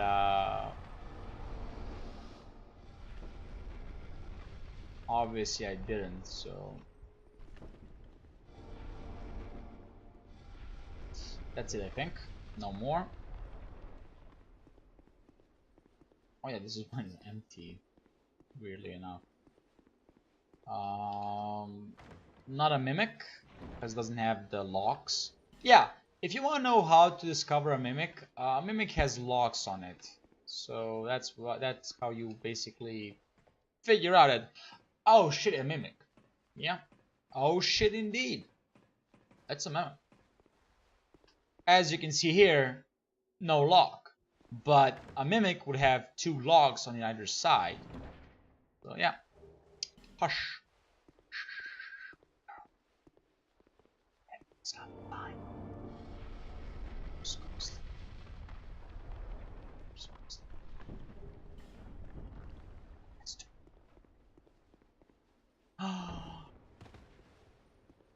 I fucked it up. I fucked it up. Fair and square. Fucked it up. But it's fine. It's fine. I actually want this area because there's this motherfucker right here that wants to get down on my business. Get down on your business. Really? Really? What? What? Like I said anything wrong.